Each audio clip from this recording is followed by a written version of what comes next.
11th. The Sports Gambling Podcast Network is brought to you by Kalshi. Make real money predicting sports, people. Kalshi is available in all 50 states, and you get $20 free with the promo code SGPN. Yes, that's Kalshi, Kalshi, promo code SGPN. So check that out. And remember, as always, folks, too, let it ride. This is Brock Purdy from Iowa State, and you're listening to SGPN. Let it ride.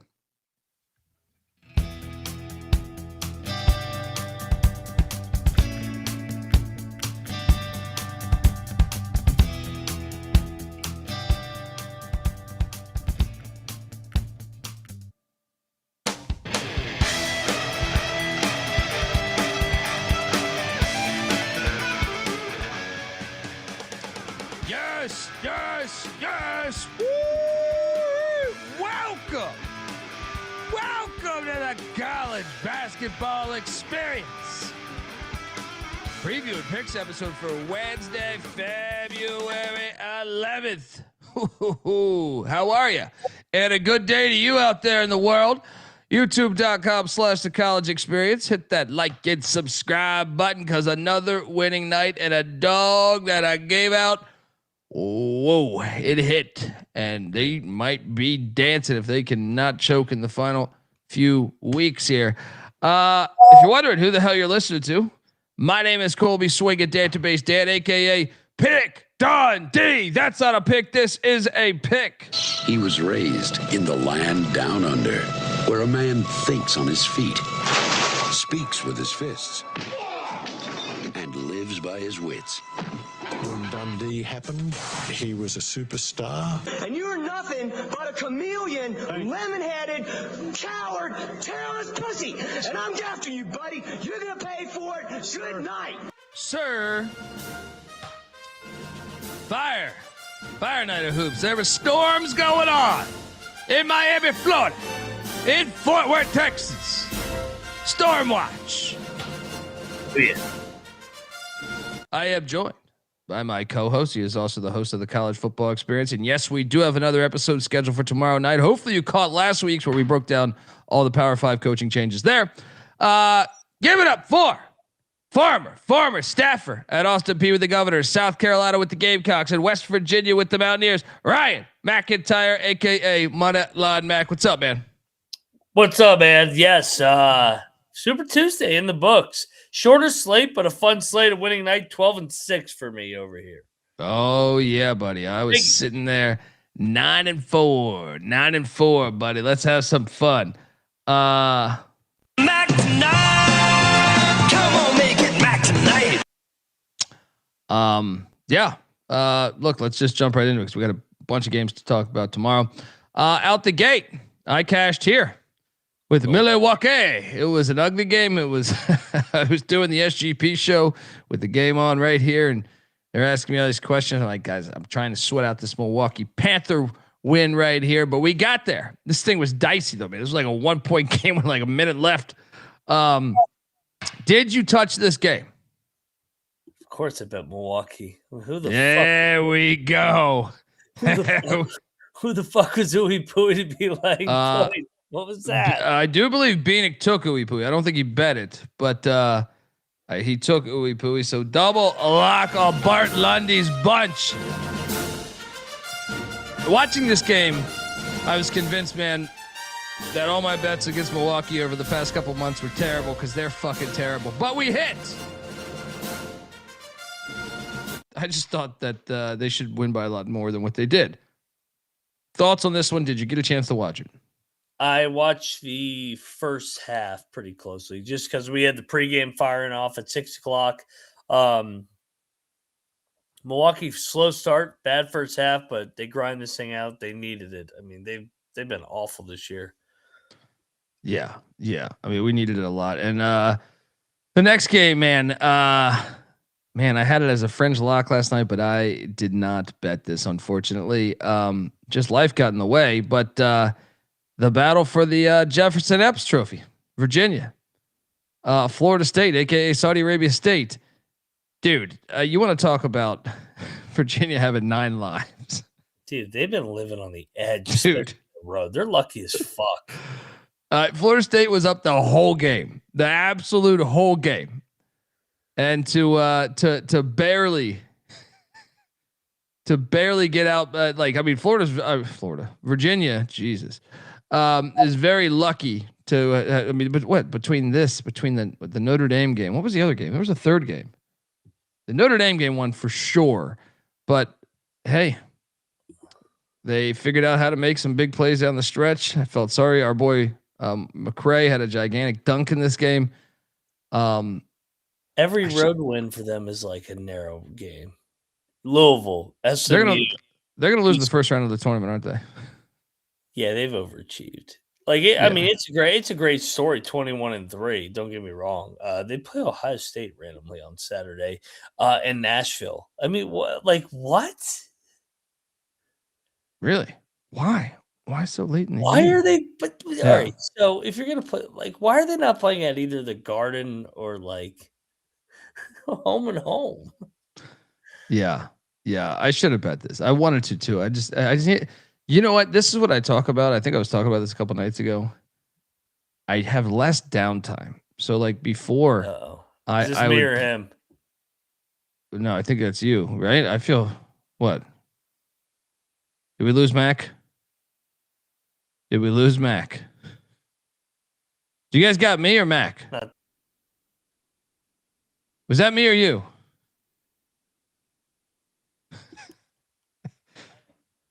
Last night. I mean, this is like the third fucking time. Me and this fucking Wi-Fi are gonna have a discussion. On my end, you were okay. Yeah, we are joined by the great Troy Tuning. Shout out to Troy. How you doing, buddy? New look, you went from the plant. You look like you're in Miami Beach. I saved that. I'm gonna get that in here in a second. There we go. I was just jumping in to tell you on my end, Mac was frozen. You were doing okay. Yeah, West Virginia just got internet. I don't know if people know this. Yeah, they've just look, he's frozen again right now, right? I just pictured their internet guy just licking some wires and twisting them. And then licking some wires and twisting them, just sitting there in between, being like, "I got this fucking West Virginia internet. I got it." Hi, how are you, Mac? You're back.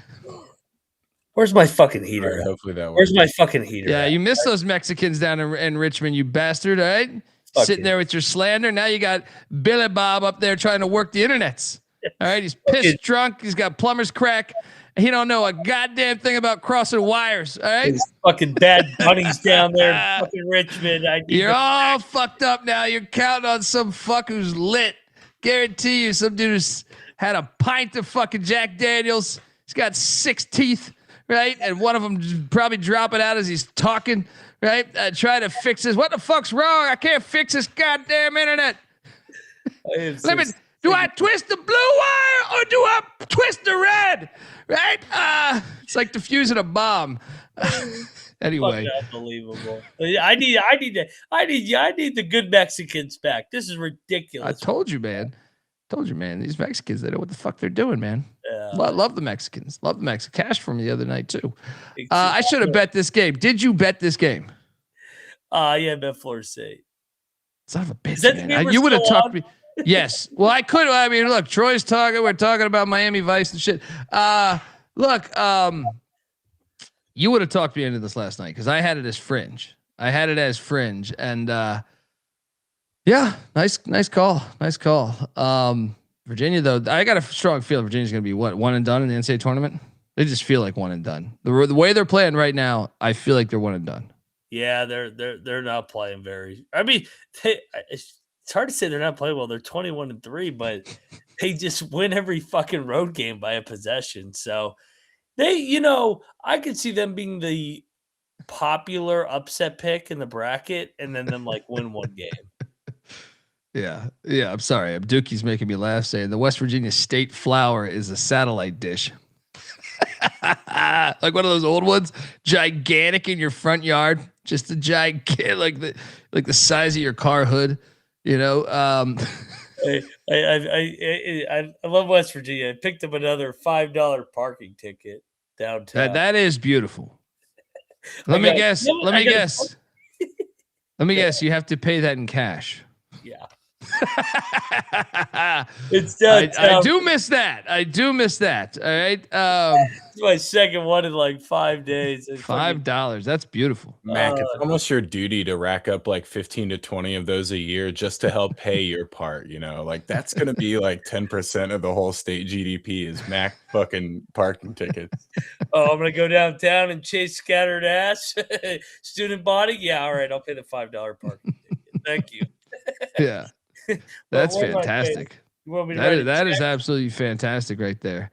There's no website. You just got to go down there and show your ticket. I want to pay this online. No, who do you think you are, mister? Who do you think you are thinking you could pay this online? We got a big increase on the fine coming up here. If I don't get it done by February the 21st, it goes up to $10. Oh, shit.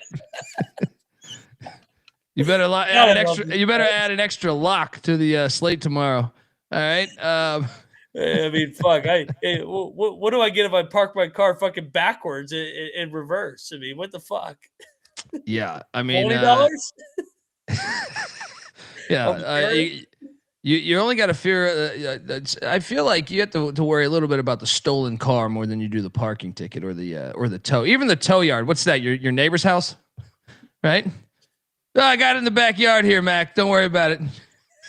I mean, you do hear the fucking dumpster every fucking morning at 5 a.m. as we're finishing the show. It's fucking like banging down there. It's like because the dumpster's like right the parking lot over, and these fuckers are just going to town over there. And then the snowplow is on the other side. But yeah, I mean, if I park at near a fire hydrant, what do I got to pay? $25? Yeah, don't worry about those fire hydrants. That's like a Gavin Newsom fire hydrant. There's 0% chance there's fucking water in that bitch. All right, that's just there to make the people feel safe. All right. Yeah. Nice play though on Saudi Arabia State there. Next up, money line play. I mean, Yapper, of course, but they were storming. Hubert Davis, I didn't hear any bitching. From the great Hubert Davis. Easy money. Easy money right there. Don't tell me you took care of. Don't tell me you got one contrarian took Carolina, you son of a bitch. You fell for it. Listen, me and the Guitar Heel faithful have been fucking locked arms all week, fucking shitting on these bitch ass Dukies. I thought this was going to be the Twitter fake sharp of the day. It wasn't, dude. Carolina didn't. They're not that good on the road, dude. They struggle on the road. And look, they're not that good at all. I mean, that was a miracle win against Duke. Looking 100%. That's why I'm saying, like, all these people and look, Weehawk's my guy. Weehawk, you're the fucking man. But I disagree. He came into the SGP show saying Kansas didn't storm, North Carolina shouldn't storm, Blue Bloods shouldn't storm. And I go, no. And I argued this on Sports Grid tonight. I was on Sports Grid, and they were trying to say how weak it was that they stormed, and I disagreed. I said, did you watch the game? They were getting their ass kicked the whole fucking game. I bet Carolina money line, and I was like, they stole that game. Like, that was like Reggie Miller against the Knicks pushing Greg Anthony and making those 3 threes. Like, you just knew you got away with highway robbery. You went into the bank, unlocked the vault while the manager was taking a shit. You know what I mean? Like, you got out of there scot-free, right? And to me, the way it went down, having the lead for 0.4 seconds, I would storm against your arch rival. I would storm every fucking time. And like Kansas beating Arizona in a game, like, okay, Arizona was undefeated, but it wasn't an arch rival where you were losing the entire game by majority of that game by like double digits, like 8 to 10 points. I disagree. I think you storm, and you storm often. All right. It just like the storm happened, as you say, organically. Like, it was such a crazy ending with how like it happened. It wasn't. That was a heist. We watched a gigantic heist. If Carolina won the game by 30, they would not have stormed. If they had won it by 5, they wouldn't have stormed. I don't think. Yeah, it's just the way the game played out. And we need to address something too, because maybe I'm just in the trenches against Duke right now. When the fuck did Duke when did Duke think that they were above Carolina in terms of just the way that the pedestal that they're at? May I remind you, Duke, North Carolina buried Mike Krzyzewski on his senior night and the motherfucking Final Four. So, and North Carolina's got more national championships than Duke.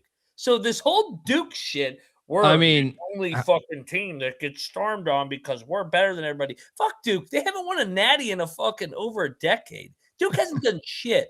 I am so sick of Duke, and it's just like we forget Carolina's a hell of a program. Carolina and Duke need each other. That's why it's the best rivalry in the sport. So that's all I got to say. No, what's hilarious is I saw you out there arguing, and I was arguing some on behalf of Carolina, but it did get twisted. And then I ended up arguing on the behalf of Duke. Someone. So I had cited the Duke storming against Virginia Tech and by the way, that was in 2005, 2006, right? Yeah. That season. And Duke when they stormed, they were number 1 in the nation, and Virginia Tech and Virginia Tech was not even ranked, right? It was exactly the way Carolina did. It was the drama.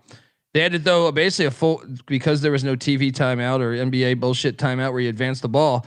They had to throw it across half court from underneath their basket, catch the ball and shoot a ridiculous 3, and he drills it. And they stormed, and I agree they should have stormed, but I did get into argument because someone said Duke wasn't a blue blood back then. I was like, what?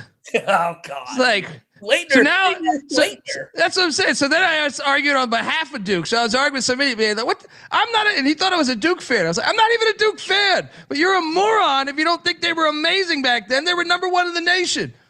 Anyway, love that. Krzyzewski had already had 3 motherfucking national championships by then. Some of these motherfuckers, they don't watch the sport. They don't know the history. I was like, I was in my head. I was like, this guy must just not be old. He's got to be like 18, right? Maybe just thought, okay, but I disagree. I think you store the game script 1,000% should dictate the storming. To me, I mean, go back to fucking Jerry West's shot against the Knicks in 73 or whatever the fucking year that was, 68, whatever the fuck it was. The fan storm right away because he made a fucking 70-footer, right? That should always happen. Game script should matter, right? You should, if you're gonna pull a win completely out of your ass against an arch rival, or for a championship, or for a conference championship, or whatever, a regular season championship, I think you should storm. I completely disagree with blue blood should not storm. I 100% disagree. Anyway, Carolina stormed against Duke in 2012. You know why? Because the game was for the regular season title, and it was the last game of the year. Carolina was an underdog going into the year. They won the regular season outright over Kyrie Irving, Nolan Smith, Kyle Singler. Duke was coming off a natty. That was a fine storm. We're not, like you said, if Carolina had beat Duke by 30 on Saturday, they wouldn't have stormed. It was just the way it happened. Yeah. No, I mean, even me cashing my bet on the money line, I was like, I looked behind me as I went to the website to check my money. I was like, did I just steal this fucking money right here? How the fuck they win that game? Yeah. But it was all about the spot, because I saw, Franklin Street, every North Carolina player was getting scattered ass. I guarantee you that. And if not, then they're fucking up their college experience, right? No because doubt. After a win like that, I don't give a shit where you're at. You walk into a Whole Foods, you can get ass in the bathroom there, right? Wherever, right? This was a great spot for Miami. I know what you're saying. It was a fake sharp play of the day, but this Canes team is good, man. And that's why I think Donaldson. Shout out to the great Rob Donaldson. Check out his college basketball shit too. He's a very knowledgeable guy. I still think the ACC is better than last year. He was saying, is the ACC really better than last year? It is. Carolina's better than Carolina last year. Now Duke is worse than last year's Duke, but Miami is way better than last year. Way. That's one of the reasons why the conference, and obviously NC State and Virginia. Even Louisville, I think it was, they're probably similar, but Yeah, Clemson Yeah. and Louisville are kind of the same. They're just solid. They'll be NCAA tournament. They'll probably be one and done. But I mean, NC State and Virginia are back in the dance. Yeah. There you go. So shout out to the Canes and shout out for them storming. Shout out Miami storming. God damn. I think they had enough fans. There was a strong amount of Carolina fans there watching that shit. So it wasn't. I guess it wasn't a full storming because the whole like right side of the television screen was like Carolina fans. Classic Miami. And I'm not even talking about the university. I'm talking about the city. What's up? Did anybody get punched in the face? No one got punched in the face. Oh, okay. Water bottles perhaps thrown. Who knows? All right. Storm on. This is our sport for the people, by the people. All right. This isn't some corporate bullshit, even though we know corporations are involved. All right. Next up, Notre Dame, SMU. Notre Dame covers the number. Notre Dame is terrible, but they cover a lot. I have a hard time with Notre Dame. I did pick this correctly. Didn't bet this. Did you bet this? Of course, I bet Notre Dame every game. I keep saying SMU sucks. SMU. George W's at the game again. SMU is what was their record last year? I know they were solid, but they were the fluke team last year. Remember they beat every team that was below 500 by like 30. Then they would play a decent team and they would just get their dicks kicked in. It was hilarious. Dude, I was looking at their remaining schedule moving forward. I think this puts them at 17 wins right now. They're going to do it again, Matt, because listen to the schedule. They're such a front runner program. Listen to the schedule. At Syracuse, Saturday. I think they could win that, right? Yeah. That could be. I'm not saying they're going to win out here, but that could be win 18, right? Then they're home to Louisville. Their hardest game of the season left, in my opinion, probably, right? Winnable though, because it's in Dallas, right? Yep. Then they're home to Boston College. That's a win. All right. So we're at 19 there. JFK Bowl. Love the JFK Bowl, even on the hardwood, right? Then they're at Cal. Winnable. I mean, they'll probably lose it, but I'm saying winnable. Yeah, ask Rhett Lashley what happened to him out there. Oh yeah, you got to watch it. You got to watch the Tightwad Hill and everything there in Berkeley. Then they're at Stanford. They're doing that journey, but winnable. But I would say, give me a loss here, right? Give me a loss to probably. I'll say it. So then the final game of the second to last game of the season, they're home to Miami. I bet you they split between Miami and Louisville and Dallas, right? Yeah. So you're talking, and then the final game of the season, they're in Tallahassee. I mean, this team could win like 25 games, dude. What are we talking about here? If they get those 2 home games, they may be able to sink into the bubble. Dude, they're going to win. They're going to be sitting there. If they, let's just say they lose at Stanford, but if they get the home games there, they can take care of fucking Syracuse or Florida State and Boston College. Like, how many wins? W7, what, 17, 18, 19, 20, 21, 22. They'd be 23-7, dude. 23-7. How do you keep them out? Taking a look at bracketology right now, too.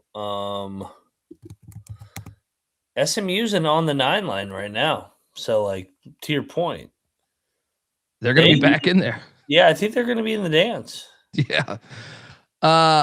It's that George W money. It's that George W money. We saw him on the sidelines. I know the human being and fish can coexist peacefully. Next up, we have. Well, I did eat shit here. I bet Auburn. What a win by Vanderbilt, going into the jungle and really sticking it to them, dude. Really impressive win. And now let's load up those SEC standings, because one of the things that I find fascinating is, Vandy's right in the mix again. Injuries, dude. We were doing the SGP show, and I was like, man, I was kind of looking at the top teams' schedules remaining. I kind of like Vandy's schedule, dude. Yeah, like this was wire to wire. They kicked their ass. Auburn better be careful. They're way back there right now, dude. They're in what? They're in like I think 10th place. Is it 10th place? I think in the SEC. Yeah, you're right. Why should they make the NCAA tournament?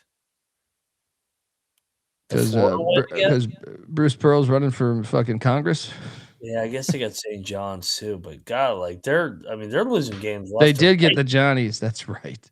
Was that Vegas? Was that Vegas? What was that? It was in that bullshit tournament. That bullshit fucking tournament. Yeah. I know we have a diehard Auburn fan in the chat though. So look, I hope you guys get in, but no, I don't really. I'm just being nice to you, man. I'm just being nice to you. I like this. I love the story with the Doors. The Doors, they could do this, man. That's a huge win at the road. Like if they can win on the road at Auburn, I think then they could win. Their remaining road spots are Mizzou, Kentucky, Ole Miss, Tennessee. Damn, they end the season with 3 straight road games, though. I did not notice that earlier today. I mean, what kind of schedule is that? Yeah, what is that shit? But shout out to Byington. Did you? I saw you tweet it. Did you enjoy the Kansas Arizona breakdown on ESPN where they randomly have an SEC logo? That shit was hilarious. Like, what the fuck is this? They got one. How about Fox Sports tweeting out North Dakota joins the Mountain West, North Dakota State, but with a photo of North Dakota's football program. I mean, come on. It's fucking You got one job to do. You got one fucking job to do. Oh man, that's great. That's fucking great.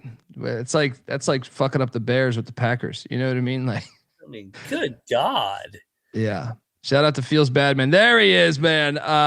Hey man. Well, I want you to, all of our listeners that I deem cool. I want them to have a great life. I want them to get scattered ass at all chances. I want them to get, just feel good about the planet. Want, just everything good in life to happen to you. So, if it means that I sit back and have to hear Bruce Pearl on Selection Sunday just talk about how they deserve to be in, and he made a few phone calls. He's going to be unbearable throwing the ball. He's going to say they should be a 1 seed. Yeah.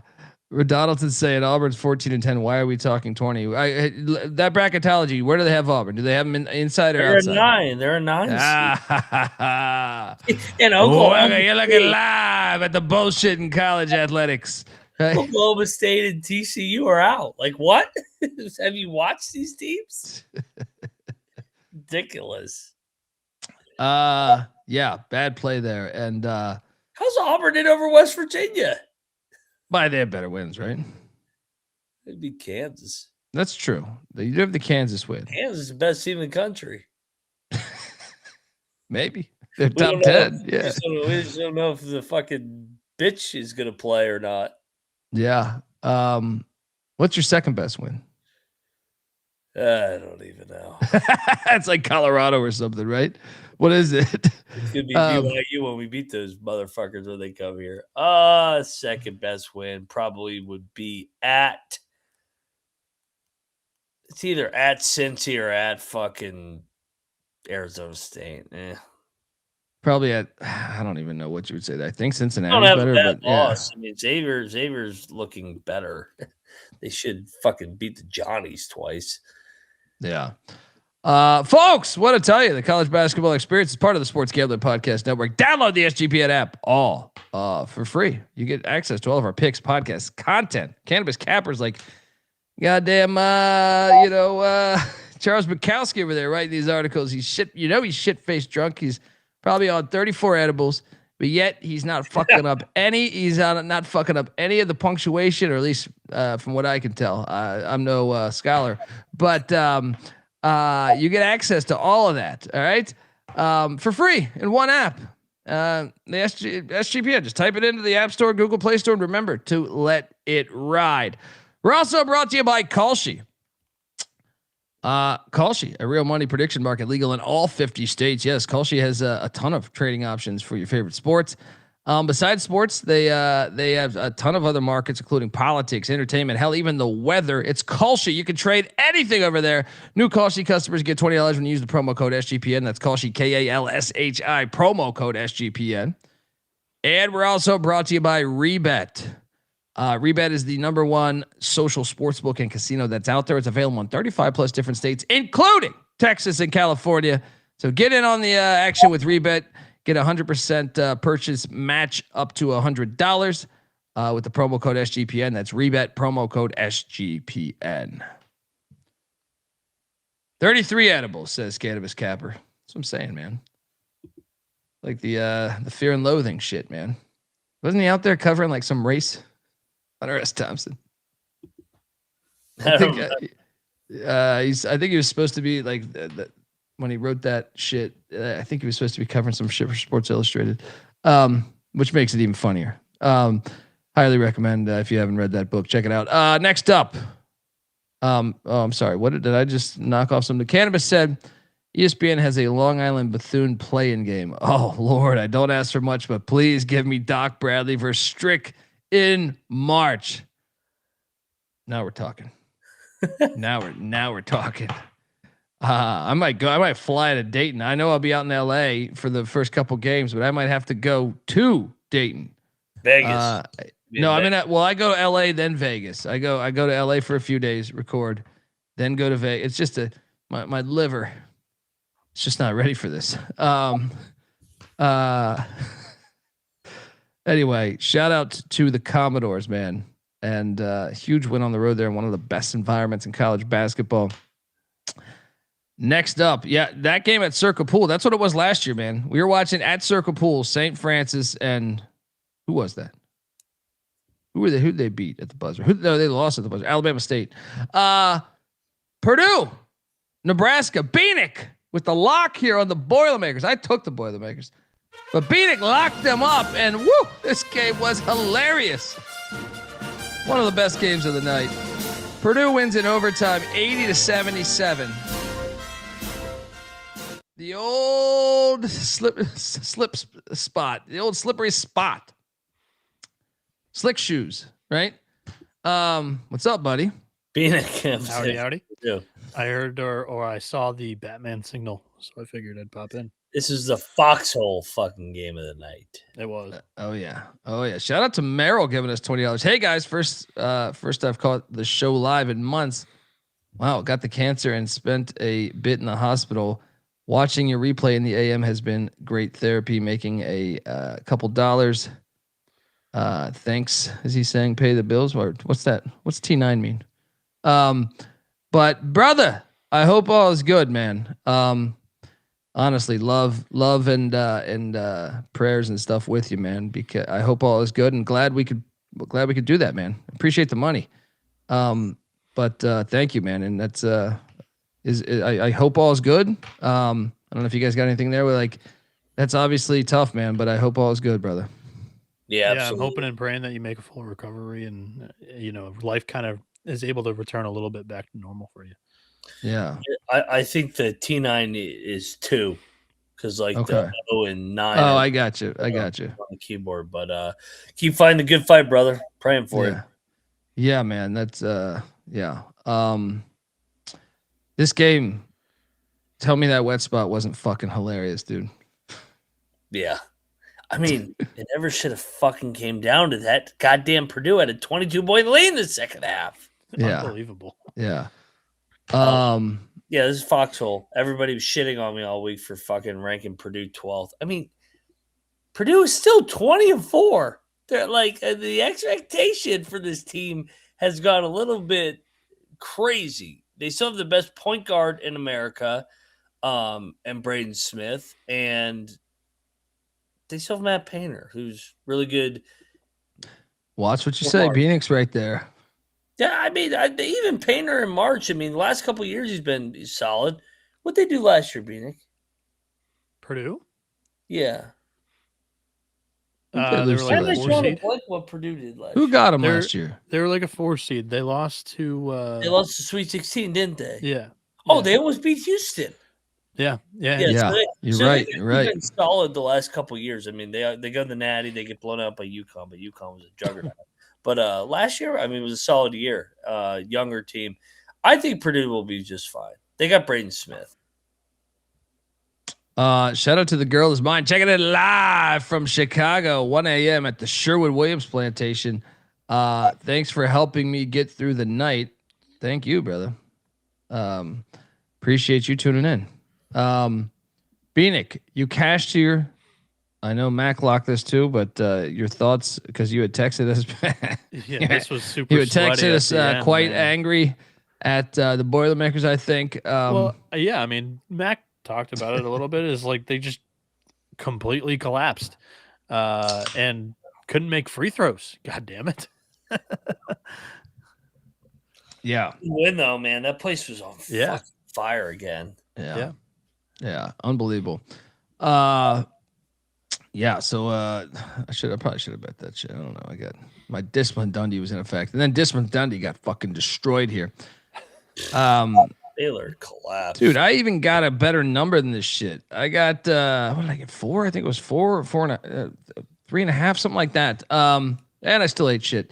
BYU in the second half. Good God, man. AJ DeBonson. Oh my gosh, man. That was I thought at the end of the first half, I was like, this thing's gonna fucking hit. Fans were fucking making noise. BYU needed this. Is this their best conference win, Mac? Yeah, maybe at Utah because of the rivalry. Fair. But I mean, you can make the case. Isn't it amazing what happens when you have a guy that's supposed to be a top 2 pick and he actually plays? I mean, that was refreshing to watch tonight. He didn't have the sniffles. Yeah, me and Rob Donaldson were talking about this on well, it kind of goes back to a football conversation I had, and even I think we mentioned this like last week on potentially Bill Self, and you refuted me with the Tulsa play, which I was reminded of because I was a huge fan of that Tulsa team back in, I don't know, 96, whatever, 97, whatever year that was. I think it's fair to say we're in a time where everyone can pay players. His teams have been pretty shitty. His 2021 team was really solid. I don't consider that era where you can pay players though. Yeah, I know. That's what I'm saying. Like, okay. I'm saying that team didn't really have the identity of, hey, this is such a more talented they played grimy defense, and they had the best defense in the country. And they did have an NBA player, but I don't think he was coming into the season, 5-star, paid up under the table to get him. I don't think that was Baylor 4 or 5 years ago. I just think that they kind of tinkered with trying to be that, and now they're going back a little bit to their identity, but they're taking some hits on the chin before they do it. Well, and another thing, look at the guys he's lost on his staff. Yeah, that's fair. I mean, that is very fair. Aslan is one of the best coaches in America at Texas Tech. That was one of his top assistants. Jerome Tang, say what you want about him. He's annoying as fuck. He went to an Elite 8 already at Kansas State. Paul Mills at Wichita. They're one game out of first place in the AA American. He won a game at Oral Roberts in the tournament, got to a Sweet 16. So he's lost some really good assistant coaches. I can't say he's overrated when he won a natty at Baylor. Well, I just think there's two different eras, man. Like, I'm not gonna say like it's the same way. Like, and I don't like. I'm not sold. This is gonna. I've argued this on the football show. It's like Saban, I think, saw the writing on the wall. Yeah, Saban when the NFL was not very successful, and that's because everyone can. There's a salary cap and everything. Now, college football doesn't have a salary cap, but when everyone can pay, it changes things. And I think he's smart to get out to preserve his legacy, because I do think he would have been, I think he was a little overrated. I really believe that. Like, there was a certain schools. Now, he still did a great job at what he was doing. Both can be correct. But I just wonder. I think it's a fair assessment with Scott Drew in this era, even though he lost those coaches. He's definitely struggled, man. He's definitely fucking struggled. A couple of early exits in the NCAA tournament too. Yeah, they've been around the 32 team. they're going to have to get hot here to get there this year. Yeah, and Ike, yes. I'm talking the team with Eric Olen, I think it was 96 or 97 that went to the Elite Eight. The 93 team with Tubby, I think they went Sweet 16 or round of 32. Yeah, I thought that'd be Bill Self if you exclude that, because obviously that's an incredible coaching job. I thought maybe I made this case like a week ago of like, is potentially that is, and I wonder if that's why Roy Williams and Coach K checked out. Coach K and Roy Williams are so old, it was hard to really blame them. Same with Saban, I guess, right? Like when you're in your 70s, you're like, well, do you want to face the challenge? There's two ways to look at that. Do you want your phone ringing nonstop with fucking agents and shit? But at the same time, I also think like they also are not morons. I think they also know, oh shit, the game is, the cat's out of the bag. You know what I mean? Like, so anyways, just good food for thought though, when you think about these any of these legendary coaches. Yeah. I've got to add my bias take here too. Scott Drew probably got a national title chance taken away from him too. That is true. That is true. Baylor. Yeah, the COVID season, they were balling that year. Compared to shooting someone in the locker room, I think national titles are pretty good. That's fair. Hey, by the way, do you think Bill Self misses Hunter Dickinson? No. Well, maybe actually, like, yeah. I was like, when Badunga beat that shit up at the rim to win the game, I go, Dickinson would have fouled that guy and it would have been an and one. By the way, I know you guys were just talking about blue bloods and storming the court. What Bill Self did last night, I think, is what everybody should do in general, is quick post-game meeting, send the kids back out there to enjoy it. Send them up into the stands and celebrate that way. I thought that was really cool. Yeah. Ike, that was the team with Collier, right? Collier was that guard. Collier and that Tubby team was a fun team too. I remember that. It was Shea Seals, right? Shea Seals. Next up. Wait, Mac, who'd you take in that game? I took Baylor. Yeah, me too. I had to see it from BYU on the road. I will say, put BYU on your radar when they get out of Big 12 play. They're just getting beat up by the Big 12 right now because they kicked everybody's ass in the non-con. I mean, they beat Wisconsin like a drum.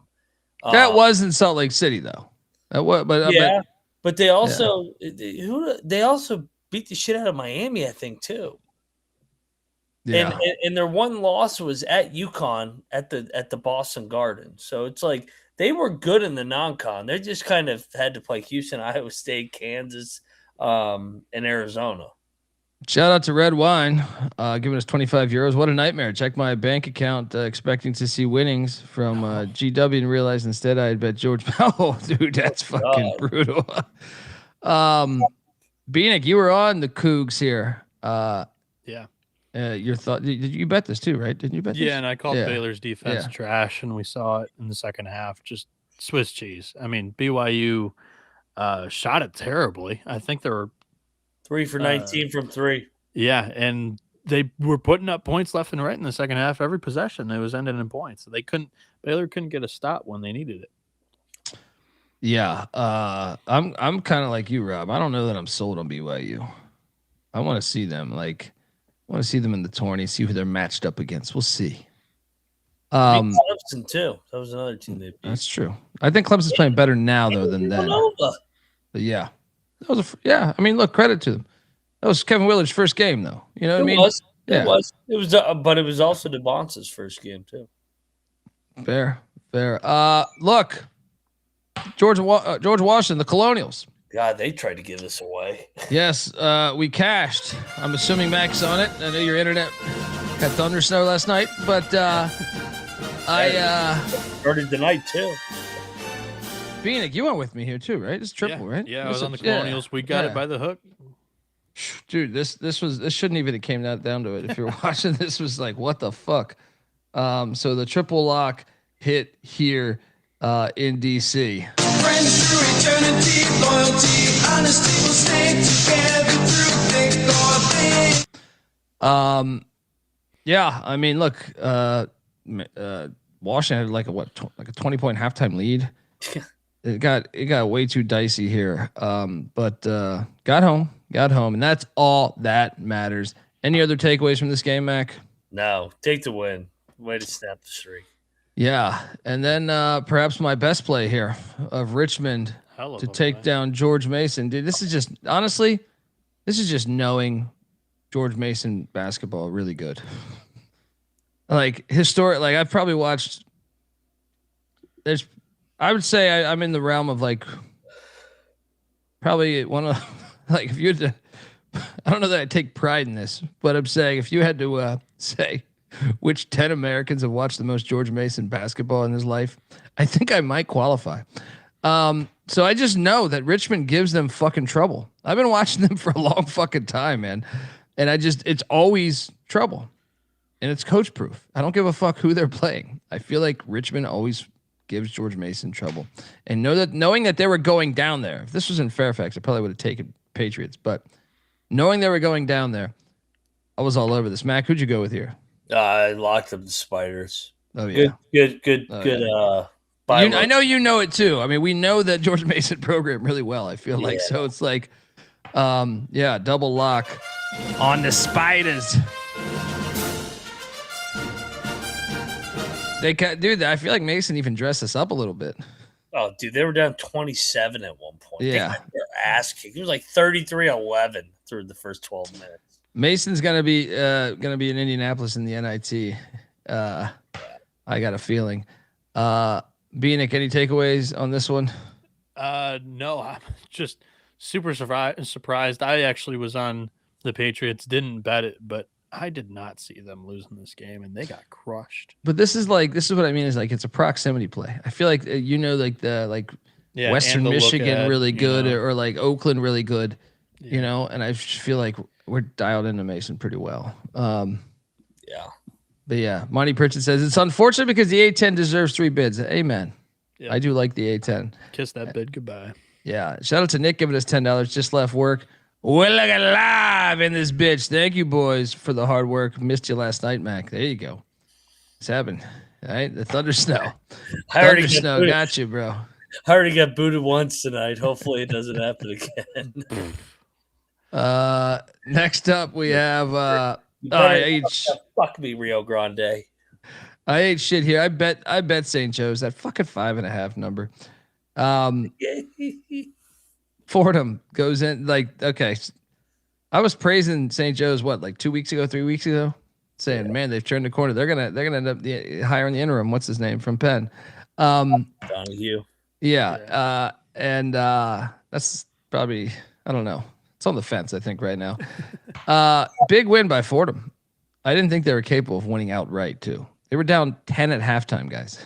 I was sitting there thinking I'm a fucking genius over here, and I am. But I'm saying, I thought, and I was looking at, at the same. This was like I had this next to the screen with Mason. I was like, how good am I? How fucking good am I? I'm like, remember Biff Tannen in Back to the Future 2 when he's like playing the guy that owns the casino, Griff. Yes. He's like, well, he's watching. He's like with 2 broads in a hot tub, watching like Good, the Bad, and the Ugly with Clint Eastwood. And he's just sitting there. He's watched this movie like a million times because he quotes the movie. And then some dude tries to shoot Clint Eastwood, and it hits his bulletproof vest, and then it drops down. And he's like, "Oh fuck, I'm out of bullets, and I shot your bulletproof vest." And then he goes, the Biff Tannen character goes, "Bulletproof vest, pure genius." And he's cracking himself up, even though he's watched the movie 100 times. That's what I was like saying. I'm a fucking genius with St. Joe's. I'm a genius with St. Joe's. And then Fordham scores like 1,000 points in the second half and shits in my face. Any other thoughts on this game? We talked about this in the preseason that we thought Magpio at Fordham and then Nichols at LaSalle, they could be chippy in this league in year number 1. They both have been. I mean, they both have pulled multiple upsets now. A good win for Fordham. They, like, to Rob's point, they're painting everybody's ass in this league right now. Yes. Ahead of schedule. Doing a good job. I got a feeling this next play was a triple lock because I know me and Bieniek went in. They should have won it outright. They should have won it outright. What a game. This was a great watch. Marquette loses by 3. Nova with basically almost a buzzer beater, right? Like, I don't know, 20 seconds left or something, but there is a lot of value on Marquette. We kept it our little secret on the other show, and I still think we keep it our secret, but they're playing good ball right now, man. Yeah. And in a weak Big East, they could be dangerous. Royce Parham, by the way, dog, 26 points, 11 boards, 2 blocks, 1 steal. Yeah, he's a sophomore from Pittsburgh who's kind of earned more time as the season's gone along, and has kind of been a big player in some of the bigger games they've been competitive in. They still didn't necessarily win it. And this one to get a lot of flowers, but they're being competitive and they're good against the spread right now. Mac, you lock this, right? Absolutely. Shaka's the dog. Shaka's already won the Big East tournament once. I know he had a fucking really good team. They're dangerous. There's one team every year that fucking catches lightning in a bottle. Marquette is a completely different team over the last 4 weeks compared to what they were the first 3 months of the year. It's like the guy can actually coach, right? It's crazy. He's it's crazy what happens. He's a good coach. And he's pulled upsets in March. That's VCU. Yeah. Next up we have oh my God, this game. Wisconsin. I didn't bet this game, but I did cash the I took Boyd over 20 points, I think it was, with Graham Ike less than 24 points or 25 points, whatever it was, on Underdog Fantasy. You guys got to get over there. But I stayed away from this game. However, on the picks page, I definitely took Illinois. Terrible play. Let me ask you something, Mac. And I know you're gonna disagree, I think. But me and NC Nick, when we were driving up to Richmond, we thought maybe Illinois was a contender, and I go, I just don't trust Underwood in March, and I wonder if his team's already peaked. Do you think there's any validity to the fact that they've already peaked? They're an interesting team. That's super talented. I think they need Boswell back. Yeah. I know everybody said they're better without Boswell, but he still is an experienced guard who's fucking won a lot of games at the college basketball level. So I think Illinois could win it all with the right draw.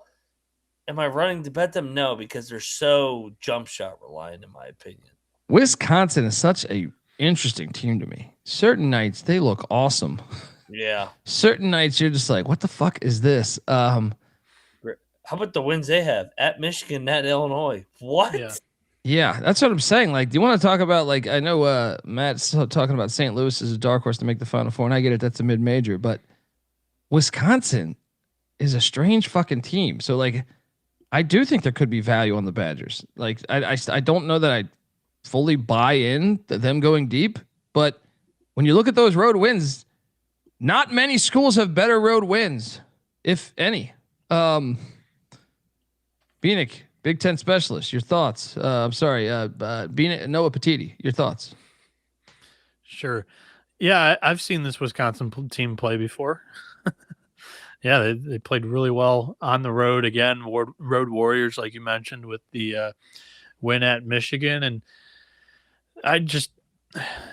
Guard's a good coach who just kind of gets, overlooked at times. And that backcourt's really good. Kind of, again, under the radar, very solid, experienced upperclassmen in John Blackwell and Nick Boyd, who has kind of been all over the place, but he was on the FAU Final Four team. He's been there, done that. Wisconsin's got some good pieces. Shout out to Robert Martin giving us $10 Canadian, 5 stars YouTube channel. There we go. What are you doing, folks? Right now, take a second out of your day. Hit that like and subscribe button, please. No. There was $10. And then $100 Canadian. Can I get another SGPN March Madness bracket invite? Email me in the yes. Yes. I will try my best to remember that. If not, can you please remind me? Because when you get to that, it's like one of our good listeners over the years hit me up to come on his podcast, which he started, and he was saying that he was inspired by us over the years. And then he asked, could you come on the show? And I said, I'm in. Then he was like, Selection Sunday. And I was like, I am not in. Because and it's nothing personal. It's just you were we're being pulled in all different directions, and then we got stuff we're doing. So it's an easy time to forget and just like not even check your phone. And my buddies kind of understand at this point. I basically go from like Selection Sunday every year. I fly to Los Angeles, which my buddies haven't seen me in a while. So normally we we normally go out on the town, and also within last year when I landed, within an hour we were live. So I'm talking as the wheels of the plane hit the fucking ground. 1 hour later we were live reacting to the bracket being released, and that was like a 2 or 3 hour reaction show. And then after that, you're jumping on VSiN, you're jumping on we make the rounds. So we'll try our best to remember that. But no guarantees though, brother. I know you just gave us 100 Canadian. I will try my best to remember that. But please feel free to hop in and remind me for being a fucking moron. Yeah, this is probably your best shot of reminding him. Yes, jumping in the chat. yes. Any other takeaways from this game? And Bieniek, do you think Illinois has peaked? No, I don't. I think they've got really good pieces. They have they have excellent positional size. They have a star freshman because, those guys, star freshmen are everywhere this year. But Wagner's very good. Underwood wins games that I think he's supposed to, and then they haven't really overachieved under his watch. But a couple of Sweet 16s, and they play well in the Big Ten tournament. So I think he's got some tournament experience at multiple different levels. And yeah, I think they're a Sweet 16 team. That's probably their ceiling. What? Yeah. Oh, I think they can get to a Final Four. I just don't know. Like I've watched him get out coached a lot in the tournament, dude. So I'm always a skeptic. When's Boswell coming back? I don't know, but hold on, let me see if I can get. He's an important piece. I might be able to get you that. Hang on. But they were without 2 starters tonight too. Actually, Illinois. No, he might be back. He's a game time decision for the next game. Already, and they lost by just 2. They were without Boswell and Stojakovic tonight. Great win for the Badgers. Next up, I got cute here. I got real cute here. I've been the one taking Western like 100 times over the past month, and then I was like, wait a second. Yeah, you use a 4.5 point favorite for the battle axe, rail splitter axe, whatever the fuck they call this thing. Well, I said, watch this. Yeah, he was gonna catch him. I thought it was a game for the road team. Ate shit here. Bad play. Mac, your thoughts? Okay. Cap and Troy know me way too well. They hopped on the pregame show. We got to this game and go, you're going to give out Western Illinois, aren't you? I said, absolutely. 0-14 in league play. The line didn't move all day. They fucked the IU up. This is great. Yeah. Bring the axe home, baby. Bring it home to the comb. The only note that I had for the pregame show on this game was 0-14 in conference. Mac will definitely pick Western. Yeah, I probably lost on all those 14 too, and then so now I'm 0-15 on them. Bieniek took Western. I took Western. I was not confident in it whatsoever, but I took the Leathernecks. And I believe I said, if not now, when? Like for them, their best chance to win. The rivalry. Yeah. Dude, they fucked them up there. They were up like 13 at one point in this game. I was like, who are these Leathernecks? Next up, I can't believe it. I wanted to lock this last night, but I got scared off this thing. Arkansas laying 5.5. Originally coming into the show, I had this as a lock, and then when we were talking injuries, shout out to Jerry Davis, and I was like, yeah, why is it so short? Maybe I should back away. and I backed away. Didn't bet this game. Arkansas wins by 30. I did see some LSU fans really thinking that Josh Schertz should be their next guy, and LSU does have fuck you money. The crowd was pathetic Not for tonight. Basketball. I disagree. I think I remember them in the 90s, and even with Big Baby Davis when they went to a Final Four. I think they'll want to be good at all sports, right? I think they're actually like one of the schools that wants to be good at all sports. They will pay. I think they'll pay. And now the only thing that might save them is they just gave Kiffin a shit ton. That they have fuck you money though. I don't throw them. They're a state institution. I just feel like they have they're crooked. You know what I mean? They'll find some money. Gave Lane $1 zillion. Yeah. The levies will break, but their basketball team will look all right. All right. They'll find a way. Now, the question is because they just paid Lane so much, does that buy them another year? No. The crowd was terrible tonight, man. The crowd was terrible. That crowd. I think they make the change, but they go cheap mid-major again, like they did McMahon last time. I don't know, man. I think they might go for because another thing is those SEC checks are about to be gigantic. I think they might. I think they might say fuck it. The Big Ten checks are gigantic. Can you explain Penn State being $500 million in debt? Like I don't Louisiana's not a rich state. Yeah, but they care. But look, Louisiana has been one of the most crooked states in the history of the fucking government, like of America, right? Like, I think the one thing they do care about is winning in sports, and I think they put that above a lot of other things that perhaps they shouldn't. I just think men's basketball falls like 5th or 6th for them. I don't know that always. I think right now because it ain't lower than 3rd. Dude, they've had some great fucking teams in my life. Women's basketball is higher than men's. Yo, gymnastics is higher than men's basketball at LSU. I don't know, dude. I like right now, but LSU had some great fucking teams in my life. It's just that it's been a few years, but it wasn't that long ago. Long ago they were good. Yeah. Going. I think that there really is a chance, like Colby's right on the crookedness, though. Like they would stop serving free breakfast to students in high schools and middle schools to fund the basketball team. Like that's a very LSU move. That's a Louisiana thing, man. That's the whole state of Louisiana. Will Wade got into a Sweet 16 just right the year before COVID. Yeah. The Canes guy will buy him a coach. You gotta go back to cheating. Dude, they went to the Final Four. Like they have more success than you're giving them. Like, look at this, man. Like they've had a pretty good history. I mean, at one point they were. Look at this: Sweet 16, Elite 8, Final Four, NCAA first round, NCAA first round, NCAA first round, Elite 8, first round, second round, first round, second round, first round. And then they went with like 5 years of shit. Then they come out of that and they were good again for 4 of the next 5 years. I think they know it's one of their revenue sports too. It's one of the sports. I think they'll go in, man. I think they'll go in. I think they'll try to make, I think they'll try to make a run. I really do. Yeah, Brett Favre must be well, Mississippi and Louisiana have a lot of similarities in that department. This was filthy. There was like 15 people at this fucking game. Did you see the photos of this game?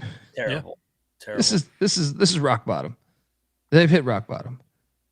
It looked like the end of the Johnny Jones era. Then they hired Will Wade and they got it going again. So that's what they need. They need a Will Wade like hire.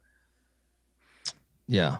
That's what makes me think that, because I think they have more money to offer than a lot of schools. So I think that's why they could potentially get shirts. When I saw them saying that, I was like, I could see LSU outbidding fucking Butler or some of these other schools we mentioned for shirts.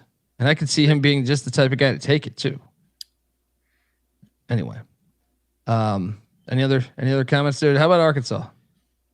Good win for Cal. Yeah. Folks, want to tell you that the college basketball experience is brought to you by Underdog Fantasy. Underdog has you covered for pick'em for almost every single sport. I was just talking about it earlier tonight. I hit on a play with Graham Ike and Boyd for Wisconsin. Every day they got shit Check it out. Get in on Underdog and win up to 5,000 times the amount of money you enter. Underdog's got a brand new offer for new customers as well. Play $5, get $75 in bonus funds when you sign up with our promo code. That is TCESGPN. And we're also brought to you by Rhythm. Rhythm has been on a heater for college basketball and the NBA. Super easy to sign up, run predictions off the house model, or mess around with those sliders and make your own. Looking to go premium? Use the promo code SGPN25 when you download the Rhythm app for 25% off your first month. Download Rhythm. That's RITHMM. Promo code SGPN25. All right, we're talking about Corey Alexander in the chat. I like this. Next up. Oh boy, Duke Pitt. I guess technically I got this right on last night's show, even though I did not bet this game. Because I believe we caught it at 15.5. I could be wrong. It might have been 16.5 by the time we did the show. Either way, I didn't bet this. Did anybody bet this game? Troy did.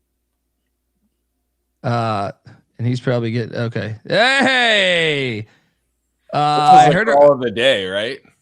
Oh man, I heard a rumor about this that you nailed the exact score. Exact score of this game. So I gave out the plus 475 on the win margin of 14-16 by Duke, because I said the spread immediately jumped from the 15.5 you guys picked last night to 17.5, and we kind of joked around about how it was going to be great when Pitt made a shot to cover at the end of the game, and they should have stormed the cover. Like they should have stormed just barely covering.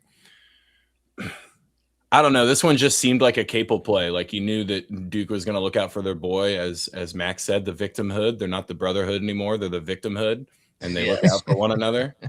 And we gave out almost a nice 5-1. Thank you for an easy day. I don't get the break, man. There you go. That's why you should check out the pregame show, folks, each and every day, because they're giving out great shit like that. Shout out to Troy for that hit there. Any other take? I mean, I had this on one TV for a little bit. Yeah. I did. Well, for you, it's your two nemesis, you know? These two in Long Island, I feel like, are your three teams. Bieniek, you got anything here? No, just hilarious how it landed basically right on the spread. Yeah. Pitt's done that quite a bit this year. Keep an eye on that. You're saying they're rigging games? I like this. They're just barely not covering a lot. Next up, we had Houston and Utah. I bet Utah. That's great. Dude, I actually went on this too. We were on Sports Grid talking this, and I was like, you know what, fuck it, I got to go in too. So the Utes cover by 2? They only scored 52 points. This was an empty ass stadium too. You have the number 3 team. I don't even understand the state of Utah. This has me even more perplexed than LSU, because growing up, Utah was like Utah football was like it was the opposite. Utah basketball was like lit like Utah football, and Utah football, they still had fans, but it was never this. Dude, there was like 15 people there tonight. You have the 3rd ranked team in your fucking town. What are you doing? What are you doing in Utah that's better than this? Get out of here. I don't understand. I don't understand how the program's fallen off this far. Well, especially but nice cover. The environment that BYU hosted Houston on Saturday. Yeah. Yeah. It's mind-numbing. Mind-numbing. I don't even know what to deduce from this game, really. Like I learned nothing. So what did we learn here today? Nothing. Besides Utah fans suck, right? Houston good. Take care of business again. No bet. Yeah, I mean, Emmanuel Sharp had a great game. Nobody else really from Houston did much, offensively at least. Yeah. I cashed on this one. Sorry, Dundee. I'm sorry. What's up? I was delayed. I was just, I have my Go Poke shirt on, so you can rub it in my face here. But I was going to say the last few games, it seems as if the Houston team total under for the opponent's system has started to come back into play very heavily. And it was 62.5 for Utah in that game. That was way too high, right? That's something to pay attention to moving forward. And I feel like that's classic Kelvin Sampson too. He knows the tournament's coming. Get clamped down, fix these things. Utah had 33 points with 8 minutes to go in that game. Yep. Oh my God. It was one of the funnier team total covers I've seen in a while. Just 62.5 for Utah. They only gave up 66 to BYU. So, if they're going to keep elevating those, thinking that the Utah defense isn't the same as last year, it does seem to be coming around. Yeah. Yeah. The Sun Devils. Fucking. Did you go in on OK State, Mac? Yeah, what the fuck were they doing out there all week? Idiots, man. Tempe, fake tits were bouncing. Your distractions. It's a bad loss. Yeah, this might have cost them, dude. After a great win, who knows where they are now on this fake bubble. But I cashed on Sparky. This is classic Arizona State. You got no idea. I mean, OK State's been trash on the road, but like Arizona State's all over the fucking place. Yep. Pre-episode, we were comparing them to Notre Dame. I think they're even better than I don't know. They're talented. Yeah. Bieniek, any takeaways from this one? Nope. Just Big 12 continuing to be a cannibal of itself, eating itself alive. Well, if Oklahoma State fell out of the projected tournament today, and I don't know that they actually did, but I'm saying if they did, well then they should be replaced with TCU, which was my money line dog last night, as the Frogs storm in Fort Worth, winning 62-55. All right, let's have this conversation. They got to be in now, right? Yep. They got to be in now. I mean, right? yeah, that's your like best win that you can use. They're 5-6 in league. The last time we had this conversation, they were 3-6, and we're like, I don't know about the Iowa State game, but now you look at the rest of the schedule, and they're kind of home free. Oklahoma State, UCF, West Virginia, Arizona State, Kansas State should all be wins. Texas Tech is the one where I think they're not going to be expected to win, and then Cincy. Remember when they had like a 10-point lead at Kansas with like a minute left and they lost? Yeah, they'll also lose at Oklahoma State after this win, by the way, too. So. Probably right. Or when they were leading Michigan for like 30 minutes. Yeah. They're hilarious. I just feel like anyone in that room's got to say that team is good. That team is an NCAA tournament team. Yeah, they should be in. They should be. Yeah. Good. Jamie Dixon on that fucked up rubber court, man. That's what he does. Shout out to the fan that was at the game that tweeted us this court's dog shit. We lost McIntyre. Here we go again. He's back in. Fucking West Virginia internet strikes again. The guy was holding tight with those wires. He had to take a piss, so he's like, "I'm out. Give me a couple minutes." Well, he's back in, but it doesn't look good. 2:50 a.m. crack rock smoke break there in Morgantown, I think. You can only hold the wires for so long. Yeah, that's it. He's like, I gotta exactly. I can't laugh. How many nights in a row? A couple of times. No, never this consistently. This has been like 4 or 5 nights for him. He's like fucking Tom Bodett over here. We'll leave the light on for you, right? Anything else you want to say about this game, guys? Because great win, fun court storm.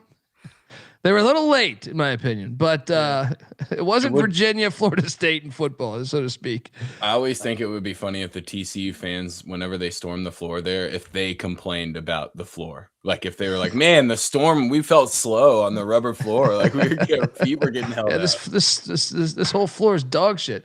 Yeah, that's got to get them in the tournament. That's got to get them in the They beat Florida. Yeah. As of now, they are in. Yeah, they need to not have a blemish. There are plenty of potholes ahead. And knowing them, they're going to hit one on Friday. Yes, I agree. Or I agree. Saturday, Oklahoma State. They're probably going to lose. Mac has spirit internet. Yeah, I put that one up right away. Yeah, this late night slate, I had to get some rest because I have an early morning tomorrow. It's technically today in like 5 hours, but yeah, I didn't see. So they stormed the court here. That's cool. They did. Awesome. And in Miami. Next up, we had Fresno State, Utah. Dude, I'm glad I did not bet this. I almost pulled the fucking trigger on this shit. Utah State wins by 13, and our boy Wahlberg covers. They did hot potato me this on TV tonight, and I was like, yeah, I think Utah State's the play. It was 21 at the time on TV. I was like, I got no fucking idea. 21 fucking points. Any thoughts on this? Is kind of, I mean, what they were up like 20. I feel like at one point in this game. Yeah, we're looking at Kempom. They were up 22 with 9 minutes to play. Yeah, and they take care of business there against Fresno. But yeah, I mean, great crowd as always. Shout out to the fans there. Then Bieniek, how about this one landing? Actually, no. Why did I think the number was 17.5? It was 14.5 when we did the show last night. Colorado State wins by 17, so I picked it correctly, but did not bet this thing. Any thoughts? Yeah, no bet, but I picked it wrong. I had Air Force. I didn't think doesn't look like they played a bad game box score wise. They shot 57% from three, hit 12 threes, 50% from the floor in general. They just got to work on the defense, man. That's rough. Yeah. That's the best Air Force is going to play all year, I think. And For every MAC Ophir conference play, like Western, we also get one like Air Force. He went in on Air Force money line. That's fantastic. I don't know if he did. I said something beforehand. I was like, if you really want to, you should like sell points and only take Air Force at like 8.5 and put it with Western. And he messaged me right at the beginning of the game. It was like, I'm glad I didn't do that shit. That's hilarious, man. All right, well, he's forever grandfathered into Air Force money line because of that play when they won by 40 against UNLV. True. Against my UNLV lock. I couldn't do that. That's still that might be the craziest outcome I've seen in college basketball doing this show. Like to win by it's one thing to win, but what were they like 20-point dogs, Bieniek? It was something like that. Something it was like 18, that. Maybe. To win by 40. Yeah. That was a rigged game. That one the FBI still doesn't know about that one. Yeah, I was gonna say, how much do you think our government made to like pay for Patriot missiles on that one game? Yeah, that's what I'm saying. I've been saying it's the perfect way to fund these wars. You know what I mean? Yeah. That's Congress ain't proving shit. Okay. Next up, I can just see him now. Like, let's go, Alabama State. Come on. Yeah, let's go. Everyone in the Pentagon just in one room, just watching a bunch of that's why ESPN Plus. We can't get a better fucking camera than this. I can't see shit. Right. When you get the update that the Domino's pizzas are all real busy at 3 a.m. and it's like, no, they're just pumped that Gonzaga covered. They're having right. It was a late tip. They're like, just hang on here. To sober up before they drive home. We had a rivalry game. And I was full. I mean, I didn't bet this one, but I did take the points, and Gonzaga won by 30. So no huff, no problem. EK 20 points, 7 boards, 3 assists. Jefferson C. I mean, I thought the same thing until I started working on this show, and all of a sudden, Wi-Fi goes poof. The strength of it, anyway.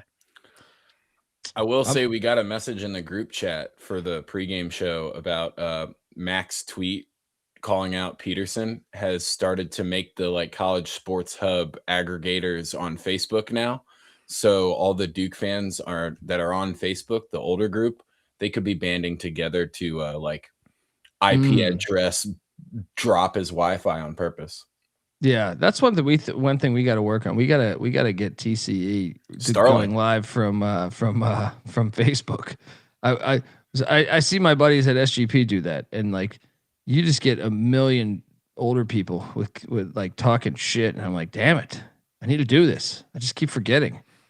I didn't think people still did Facebook, and then I'm reminded that every old person does. True. Anything to take away from this game besides Wazoo's terrible? Gonzaga's good. Yeah, I was checking Twitter a little bit before I hopped on the show, even though I did show up late. It sounded like somebody got hurt for Wazoo too. I had it on, but I didn't have it on the audio, so I missed it. If so, then the nightcap. I did sprinkle the money line here, but I was weary. I was like, watch them not get the money line. And that's exactly what happened. But we did cash the 12.5 with Sparty as they only lose by 7. This is a 4-point game with like a minute left, man.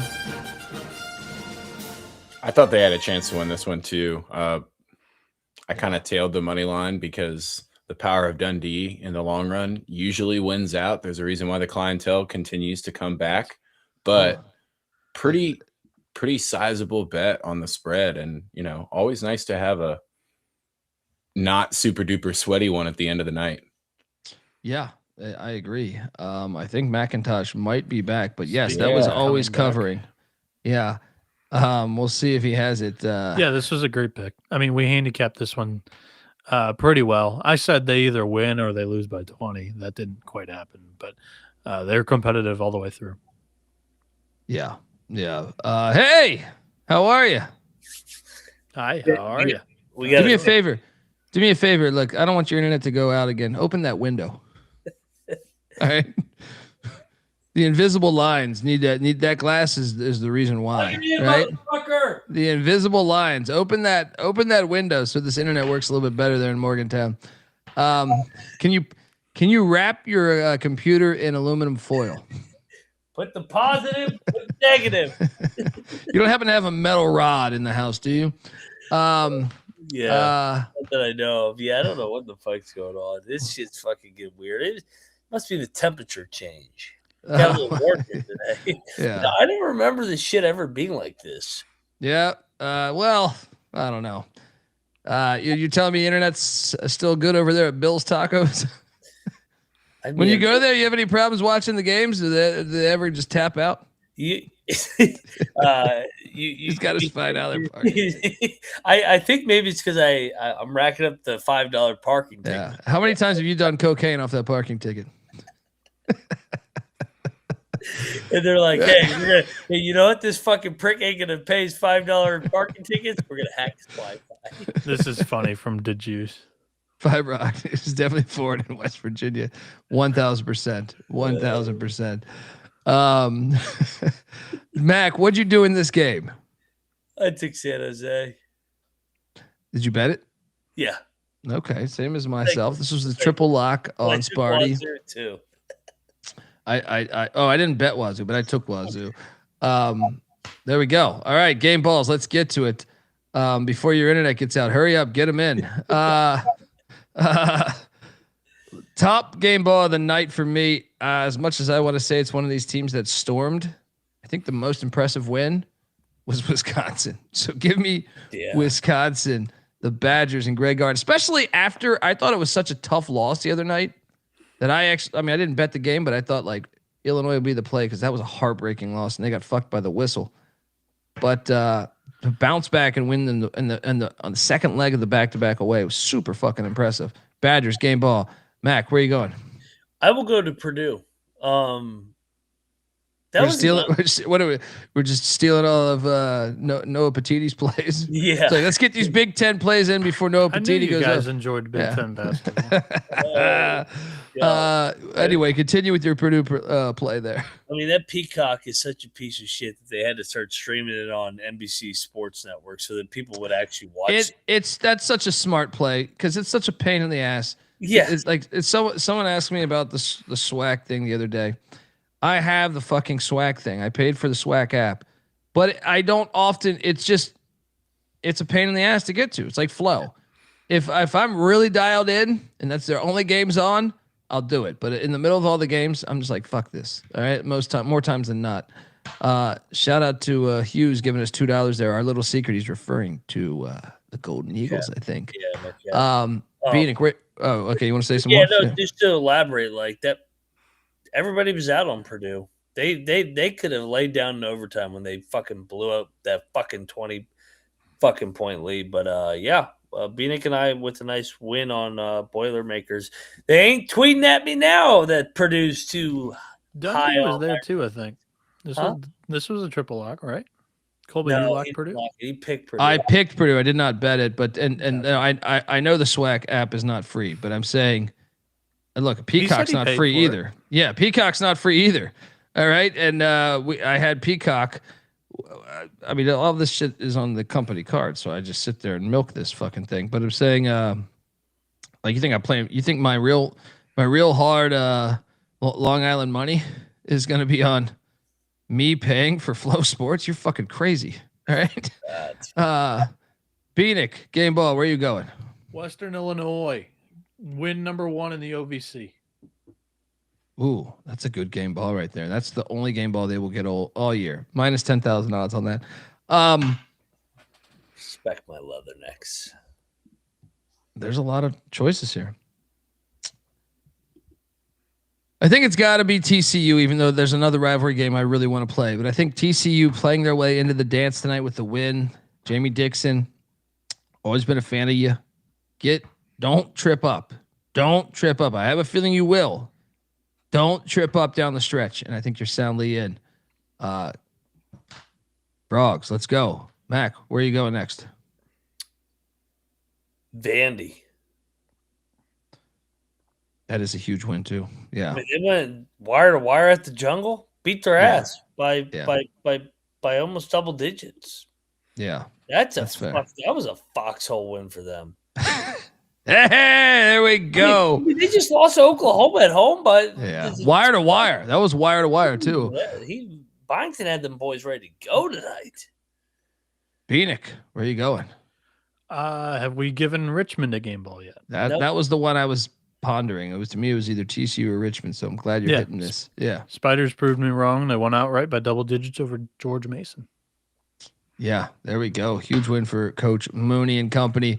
All right, folks, want to tell you that the college basketball experience is brought to you by Kalshi. Kalshi is a real money prediction market, legal in all 50 states. Kalshi has a ton of trading options for your favorite sports. And besides sports, they have a ton of other markets, including politics, entertainment, hell, even the weather.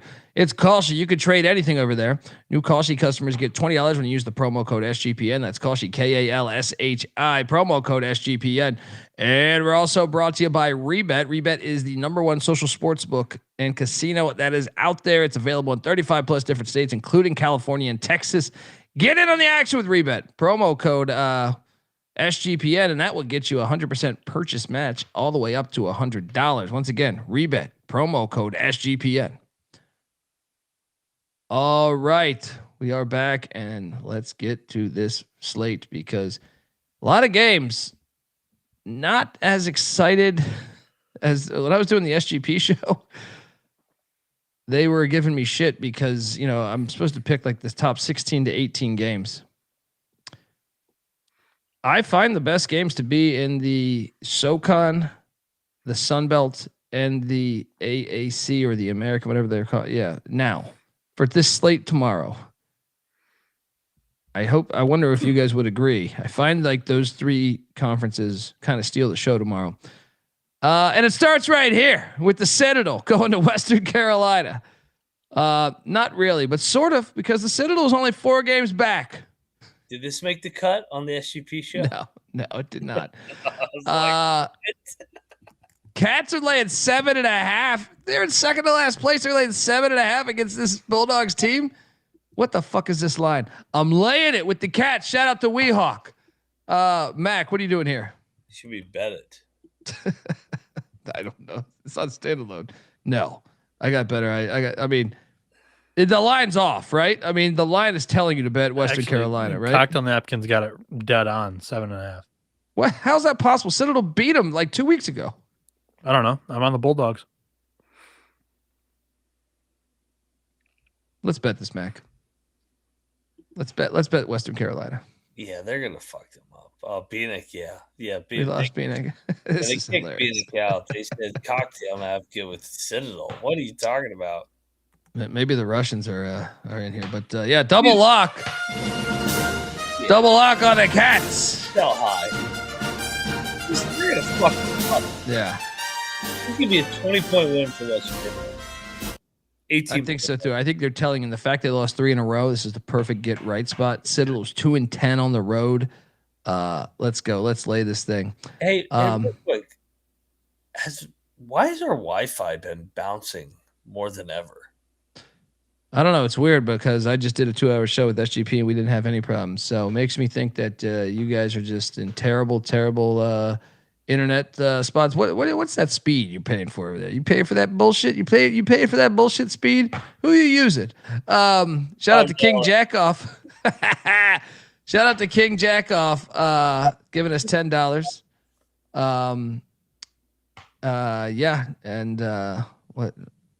For the manager of Wild Wings that would not put on the Zags. Fuck you. Yes. I mean, what the hell? You're working at goddamn Buffalo Wild Wings. What was his logic? What is he, a Wazoo fan? They were down 30 and he's checking. Why would you not do that? It's not hard work. I that would drive me crazy sometimes. You go in and it's like, especially like what other sports are on right now? What the fuck? What did he have on instead of it? Yeah.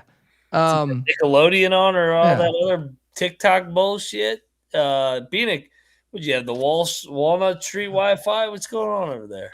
No, this fucking app sucks. Wait, you're using an app? No, the thing we use to stream out of. I don't think, dude, I just did a 2-hour show and it was fine. So I'm starting to think you guys are trying to get me on this. No, there's something going on because I had no issues on the pregame show at 6 o'clock. It's just late night slate. No, like it just my computer and this website do not coexist. This one's hilarious, though. We got to get Mac with his first G. We got to get him on 1G in Morgantown. They're still working on getting the first G. Shout out to Hughes giving us $2 as well. I heard Mac breaking ice for his next cocktail. There you go. I do remember once upon a time in 2012, I was here for my freshman year, and it went from, 4G to LTE, and everybody celebrated like it was a Super Bowl. Like, I remember when I converted over it. That's hilarious. And I was like, yes, finally. Hughes, he doesn't have an ice machine. That's him actually in his back deck breaking the fucking ice that's on there to use as for his cocktails there. Oh, you want to see the? I actually got some good. Weezinga or Heizi. Let us know how you want us to pronounce that.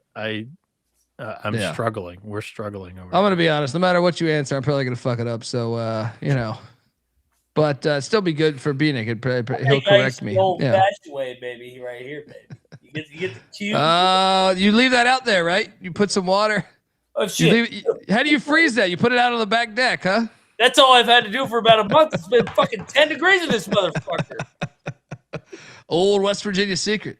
Well, you don't need an ice maker. Cube is this fucking piece of ice would knock look at somebody that out. right there. Look at that puppy. That is a global warming my ass. Right? Ice baby. Let's go. We double locked Western Carolina, Bieniek. Do you want to battle us? No, I'm on the Bulldogs. All right. Next up, we have Iowa at Maryland. Is this still at 10.5? Yes, I have a lock here. I am locking up the Terps plus 10.5. And I don't think it's a crazy play to sprinkle the money line. I don't think it's a crazy play. All over the Terps here. Sprinkle a little bit on that money line. You look at live. McIntosh, what are you doing here in College Park? I love Maryland here as well. We're going to sell Iowa here at the ultimate, coming in here, playing really well, but they almost got picked off against Northwestern on Sunday, right before the Super Bowl. I was on Northwestern. I know your internet was out in that fucking night too. No, I don't know any of your plays anymore because the fucking you come in for a show for 6 minutes every night. That's it. Give me the where's Bieniek's picture that I can put like CJ does on our football show.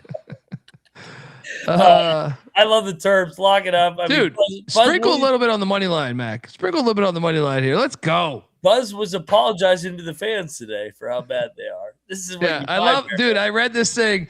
Buzz Williams doesn't have email. He doesn't use email. He doesn't have social media. And I was like, that's my type of coach right there. That's my type of coach. He's taking that out of whose playbook was that? It was Jim McElwain at Central Lou Michigan. Holtz. Yeah. Jim McElwain. Yeah, you're right. Bieniek, what are you doing here in College Park? Give me Iowa. I'm on Iowa. Right. Lock? No. Double lock on these Terps, Donaldson. We're coming for that money line. All right? You're going to be eating there at your filthy-ass taco pizzas from your fucking gas stations tomorrow night with your tears dropping on that shit-ass pizza. Shout out to the great Rob Donaldson. Taco Tuesday was lit tonight, by the way. I enjoyed some. Of course it is, right? Getting some of that Mexican culture, Bill's Tacos. Bugs Bunny got everybody fired up for fucking Taco Tuesday on the Super Bowl fucking halftime deal.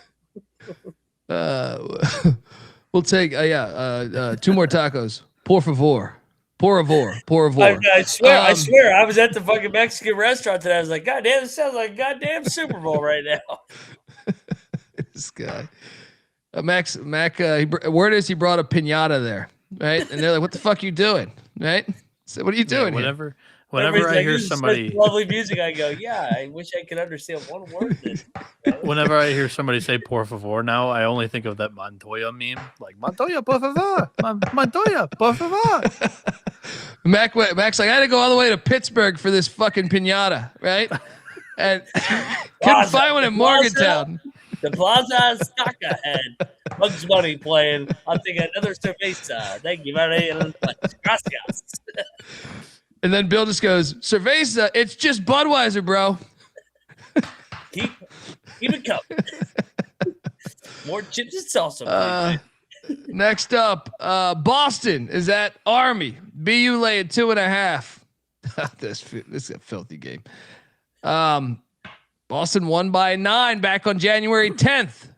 Can the Black Knights get revenge where they're 6-7 at home? Boston's been 3-10 on the road. They're trash, but I will lay the 3.5 with Boston. I will not bet this game. Don't do it, Mac. Don't do it, Mac. What are you doing here? I mean, who is Boston be laying points on the road? Don't do this. They're better than Army. They're better than Army this year. Army Boston's got a top 100 offense. Does Army have Navy on deck? No. They might actually. Oh, they got America. Yeah. No bet. Army. Oh, Navy's actually not for a few games. Yeah. Bieniek, what are you doing here? Army. I'm on Army. All right. No locks. We can move along. Next slide. I can't believe this person still has that username. You need to reevaluate your life. Colgate. Bieniek, show your hands right now. Is that you over there? Yeah. We want to see this. What's going on here? Colgate's laying 6.5 at fucking Holy Cross. This is one of the best plays you could do here. Oh, no. Let me tell you something. They just had Bob Cousy. They just changed Holy Cross Court to Bob Cousy Court. This place was sold out on Saturday. Dude, we got to fade Holy Cross. There's going to be no one at this game. Colgate's going to destroy them. They had, what's his name? The fucking former ESPN writer that does the NBA, was Jalen Rose for a while. Why am I drawing a blank on his name? His podcast is huge, or was huge. From Boston, huge Celtics fan. Who the fuck?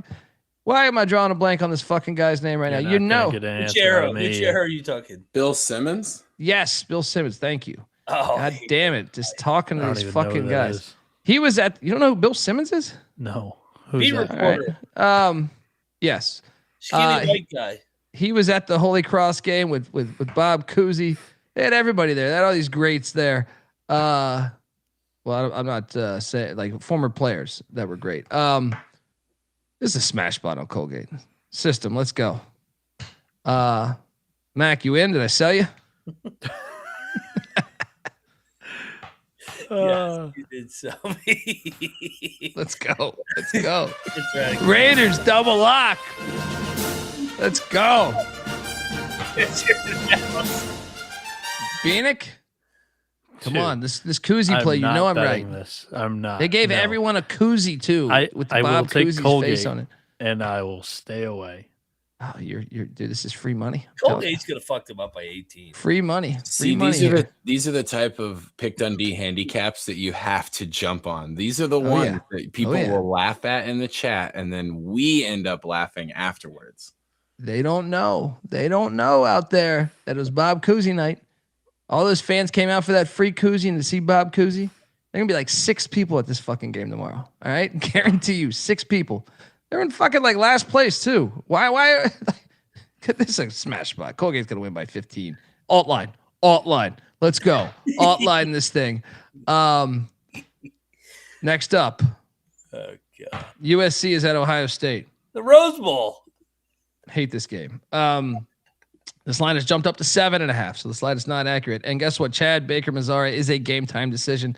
I don't know how you can bet this. Puff Johnson, also a game time decision.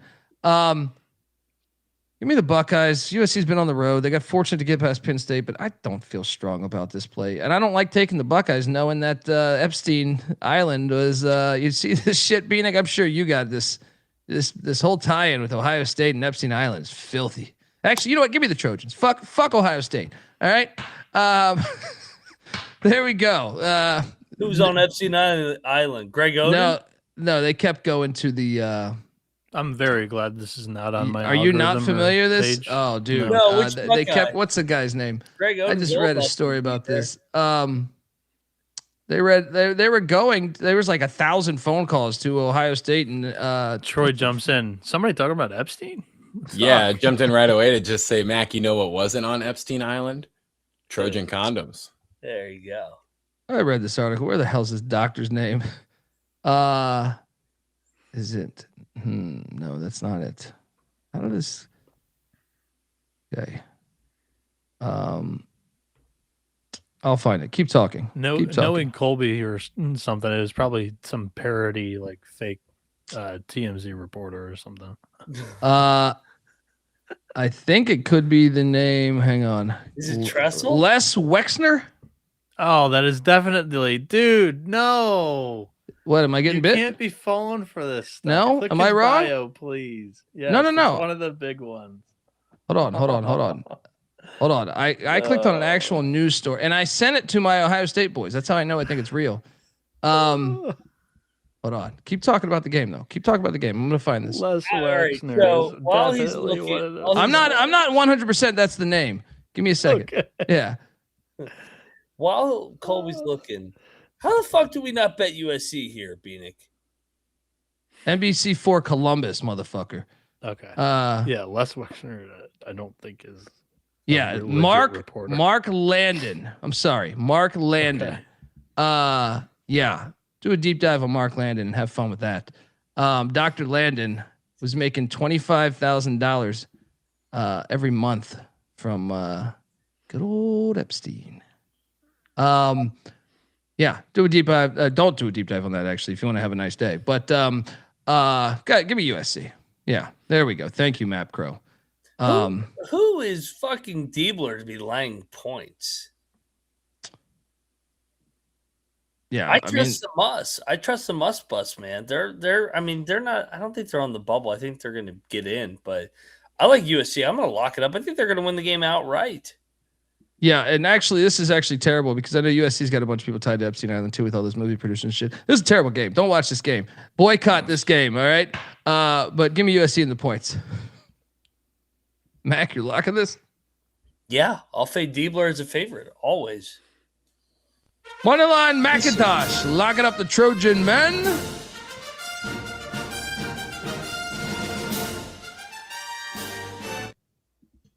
Bieniek? I don't like USC off of like the win on the road trip already. I'll take the points, but not where I want to. Not the spot that I want to fire on USC with. Chat's saying that like the money line.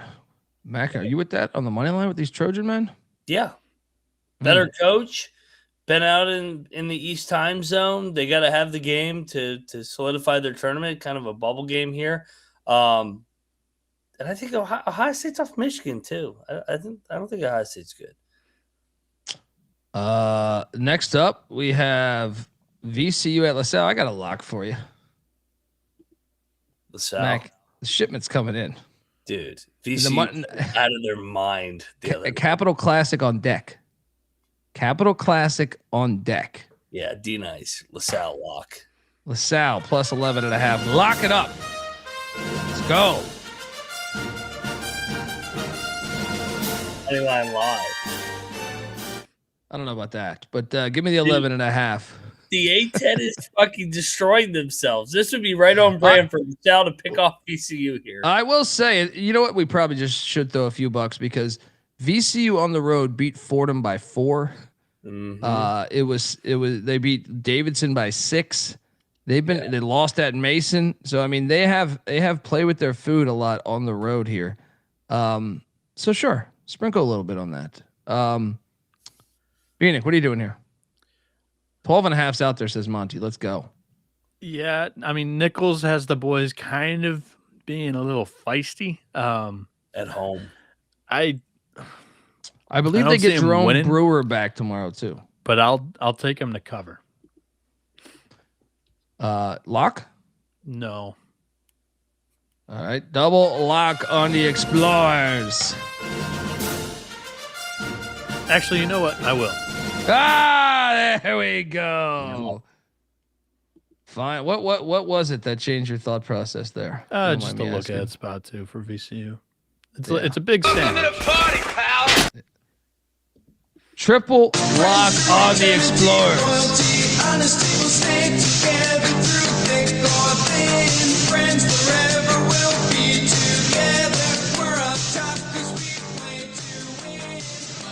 Shout out to KDT in the chat. Hope you're doing well. Next up, his name's Mark Landon. Yeah, we found that in there, man. I got it. I fucked up the first guy's names. My apologies to him to be throwing his name into the Epstein. I was trying to quickly read. That's always the worst when you're just trying to quickly just Google some shit. But then I remembered that I sent it to my Ohio State buddies, the link. So then I was like, wait a second, I have this. But I'd already thrown out the other gentleman's name. I don't know that he's actually tied with Epstein, so my apologies if so. Next up, Virginia Tech is catching 9.5 at Clemson. Stop it. I already bet this shit when I did the SGP show. It's too many points. It's too many fucking points. I think it's a 1-possession game, 2-possession game, something like that. Give me the 9.5 in the Hokies. I wouldn't even be surprised they won this fucking thing outright.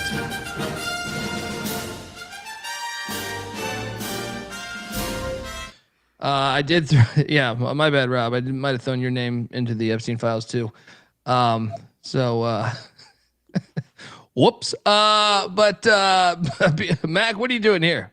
Yeah, I love the Hokies, man. This is a tricky spot for Clemson. The Hokies are desperate too. This would be a gigantic win for them. You're telling this is one that I think they get up for, man. I really do. I think this is going to be a close game.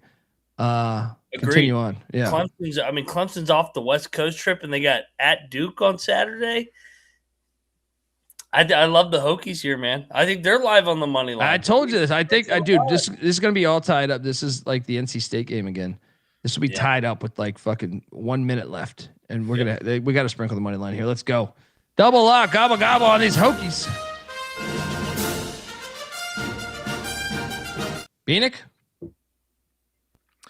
I'll take Virginia Tech, and every time I bet against Clemson, they seem to prove us wrong. So I will stay off of it. You guys can have some fun. Bet on Clemson then for us. You've gone this far. Why not go a little further? Come on, go all the way. I feel tomorrow's got some really juicy dogs, man. Yeah, we might have to do a money line round robin here, because I feel very good about some of these plays here, and one of them is right here. Florida is at Georgia, where Snow White beat them in Athens last year. They did lose by 15 on January 6th in the Swamp, but I think it's noteworthy that Florida has Kentucky on deck. They're not looking past Georgia. Well, I'm taking Georgia plus the 9.5, and I'm locking it. Yeah. So I will say, fuck you, buddy. All right. Snow White is showing up to this thing. All right. His boys are showing up to this thing. Florida's terrible at shooting the three. One of the worst teams in the country. And they rebound really well, but so does these dogs. With the crowd behind them and Snow White revenge, make it 2 in a row that they at least cover. And I think Moneyline is live once again here. Mac, what are you doing here? Man, the fucking Florida love is fucking piling in recently. The line opened at 6.5 up to 9.5. Is it 9.5 right now? Holy fuck, man. Wow. I did not realize that. Yeah, you know what, though? I remember the fucking Auburn line opened at 1.5 and it closed at 4.5, and Vandy won the game outright. I'm on Georgia. All day. Florida's on a back-to-back road spot too. This is I think Snow White, like you said, Georgia had the lead in the second half of that game that got away from them a month ago. This is his best team. This is his best team he's had there. Maybe last year, but I mean, this seems good. I think this year's team is better than last year. I disagree. The point guard of last year's team is playing for UConn this year. I know, but I just feel like this team's more athletic. I caught them live. I think they're a better team. I caught them live twice. Athletic doesn't always mean that they're a good basketball team, though. I think the SEC's always had athletes. I think Florida's getting crowned a little too early right now. I mean, their guards are still inconsistent. I like Georgia here. I don't mind sprinkling on the money line. Mike Snow White, let's go. Lock Georgia. Dogs plus 9.5. Fuck. Plus 380 money line right now. Yeah, that might be my dog. We're gonna make a lot of money tomorrow night. Bieniek, what are you doing here? I'm fading you guys. I think you guys are drinking too much Kool-Aid with this Georgia basketball nonsense. They beat them last year with the Natty team. And mentioning that they're a good rebounding team is just flat out wrong. They're bottom 30 in defensive rebounding in the country. Offensive rebounding, they're number 10. Yeah, well, Florida ate their lunch the last time they played. And that was in the rebounds swamp. To 35. That was in the swamp. That's exactly. And a lot of times that's crowd noise behind you, right? Now you're in Athens. Actually, I'm seeing right here, they're number 9 in offensive rebounding. So, all right, let's go. Who's that, Mike Gundy? Florida's number 2 in offensive rebounding, number 3 in defensive rebounding. We can do this all day. Like I think the strength of Georgia's team is Florida's better. Actually, and I'm seeing Georgia's 17th in the nation at rebounding in general. Definitely not true. Their defensive rebounding is 336th. I mean, do you want to see 17th in the fucking nation? It's right there. I can show you 336th right here too. That's what I'm saying. All these numbers are horse shit. All right. I know last year they lost by 30 in the swamp the first meeting and then beat Florida in the rematch in Athens. And then Florida went on to win the Natty. They didn't lose another game. I like the revenge angle for Snow White back in Athens here. And if you want more numbers, 35th in the nation in steals to 208th. All right, with these Gators. And the Gators are terrible. They're one of the worst 3-point shooting teams, bottom 7 in the fucking nation. Yeah, that's not their strength. Let's go. Battle? Locking this? Sure, why not? I mean, you guys are so confident. This is, you know what? This is the fake sharp play of the day. Everybody looking at Georgia revenge rivalry. Says angle. the Florida fan. Says the Florida fan. Who the fuck is going to be on Georgia tomorrow? I don't know. Everybody's blowing Florida. What do you mean? Like, nobody could be on Georgia. Well, the fake sharp play of the day is not always the most percentage bet game of the day. That's why it's the fake sharp play of the day. No, it means like it's the loud. We're gonna go with this play. You ain't gonna see nobody on Twitter on Georgia tomorrow. We'll see. I mean, Florida, they're crowning them back-to-back national champions again. I don't know if anybody's doing that. What is best in life? Crush your enemies. Florida. See them driven before you. We got a battle. Dundee and Mac on Georgia plus 9.5. Bieniek laying it with the Gators.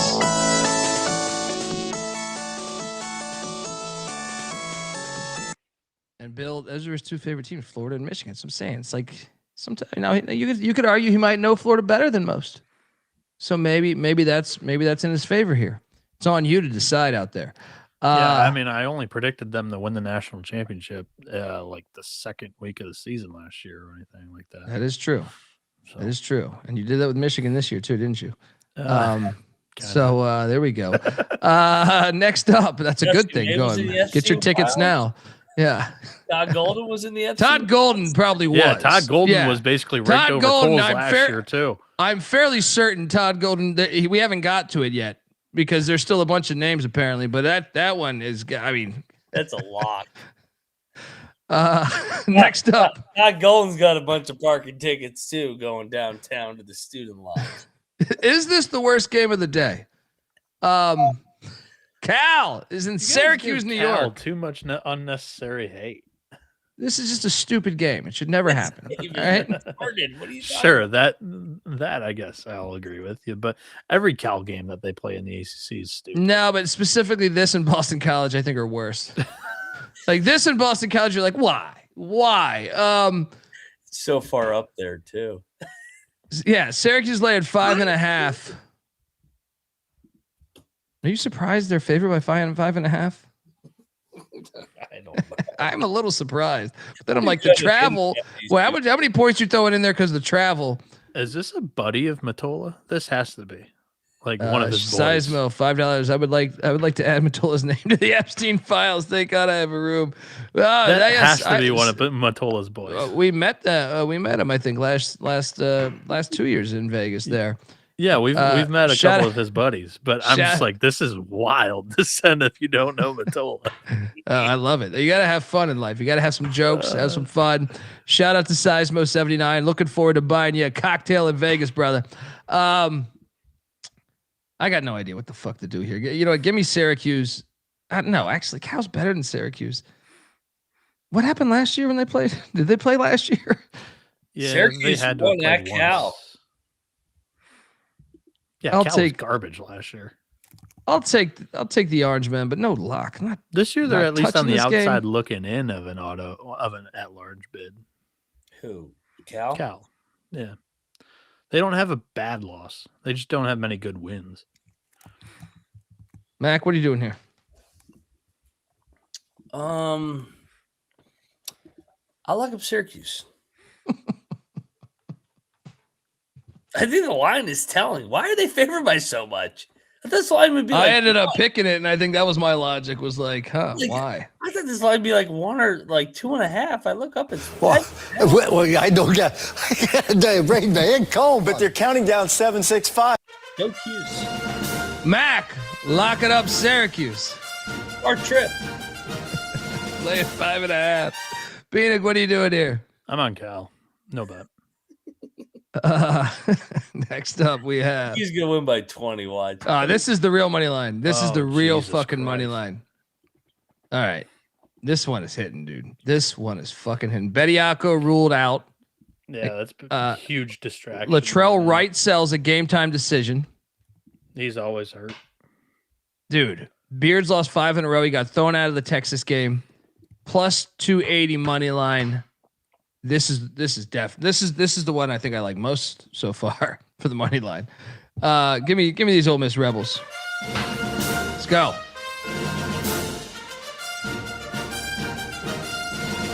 McIntyre, what are you doing here? We're gonna battle. I think Alabama rallies off that fucking fake player that they had. I think NATO. Can I ask something about this? Didn't James Wiseman play 3 games in the season and Memphis' entire year like got kaput, like they were banned from the tournament? Well, that's what's going to be interesting. The NCAA could basically say that what they go 3-2 with Bediako, they could rule all those wins ineligible. Like there is No, I don't even want him ineligible. Make him sit out the tournament. That was stupid. Yeah. Like they basically said, we're not going to listen to you. We're going to play this guy. And they took him to court and lost. They're gonna be better without him. I think Bama rolls tomorrow. I don't know if I necessarily believe that. I thought they were going to be pretty good with him. But yeah. I'm on Ole Miss with Colby. I think it's too many points. Lock it up. Let's go. Let's battle. What is best in life? To crush your enemies, see them driven before you. We got a battle. Dundee, Bieniek on the Rebels. Hotty. One in line, Max Head. Roll Tide.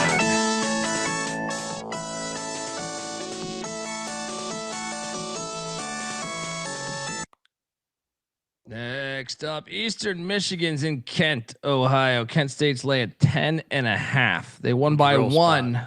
Lock. Yeah, I think laying the 10.5, right? Yes. Yeah. I think I'm with you. I'm not going to bet it though. I'll lay the 10.5. Mac, what are you doing here? I mean, I like Kent. They're not going to get snuck up on by EMU again. They went to double overtime against them the first game. Kent State's off the road, lost to Southern Miss. Back at home, they crushed these guys here. I'll lay it no bet. Yeah, I'm laying it no bet. Bieniek, lock it up, Kent State. Minus 10.5.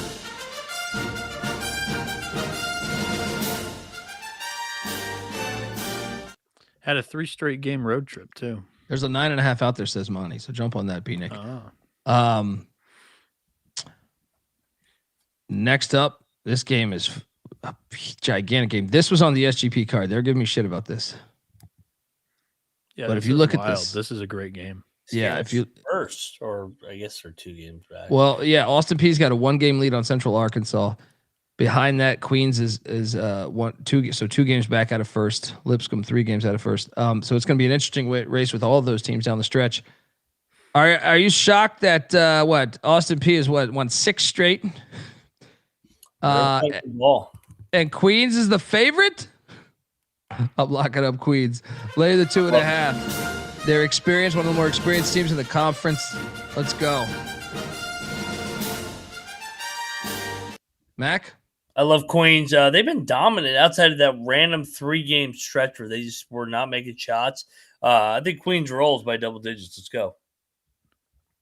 Bieniek? I disagree. I'm going to lock up Austin Peay. This is a battle. I think they won the game outright. This one is a fun one. I think it comes down to defense. Like, Peay's got a really good one and Queens does not. So, What is best in life? To crush your enemies, see them driven before you. We got a battle. Dundee and Mac on the Royals with Queens. Bieniek on his Governors.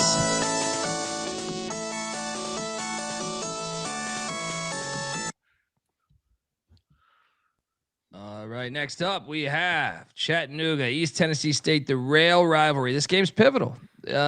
It's pivotal because ETSU's got that 1-game lead on, right? Who on Wofford? Yep. 11.5 for a rivalry game, dude. They played. This is nationally televised, CBS Sports Network. They played back on January 21st, and ETSU won by 1 in Chattanooga. Now they're setting this line at 11.5. Give me the points in the mocks. No bet. Mac, what are you doing here? I kind of want to bet the mocks, man. I think Chattanooga was horrible earlier in the year, but I like what I've seen from them recently. I know they lost to the Citadel. I was about to say recently, like what? Chattanooga's still bad. You know what? This is just a rivalry game, though, so You I think know it's always what? tricky. Foxhole. There we They go. lost outright as a 10-point favorite the last game against Citadel at home. Now they're going on the road, catching double digits on national TV. This is a foxhole rivalry. Let's go, Mox, Chattanooga. Moneyline McIntyre is locking up the mocks of Chattanooga. Plus 11.5.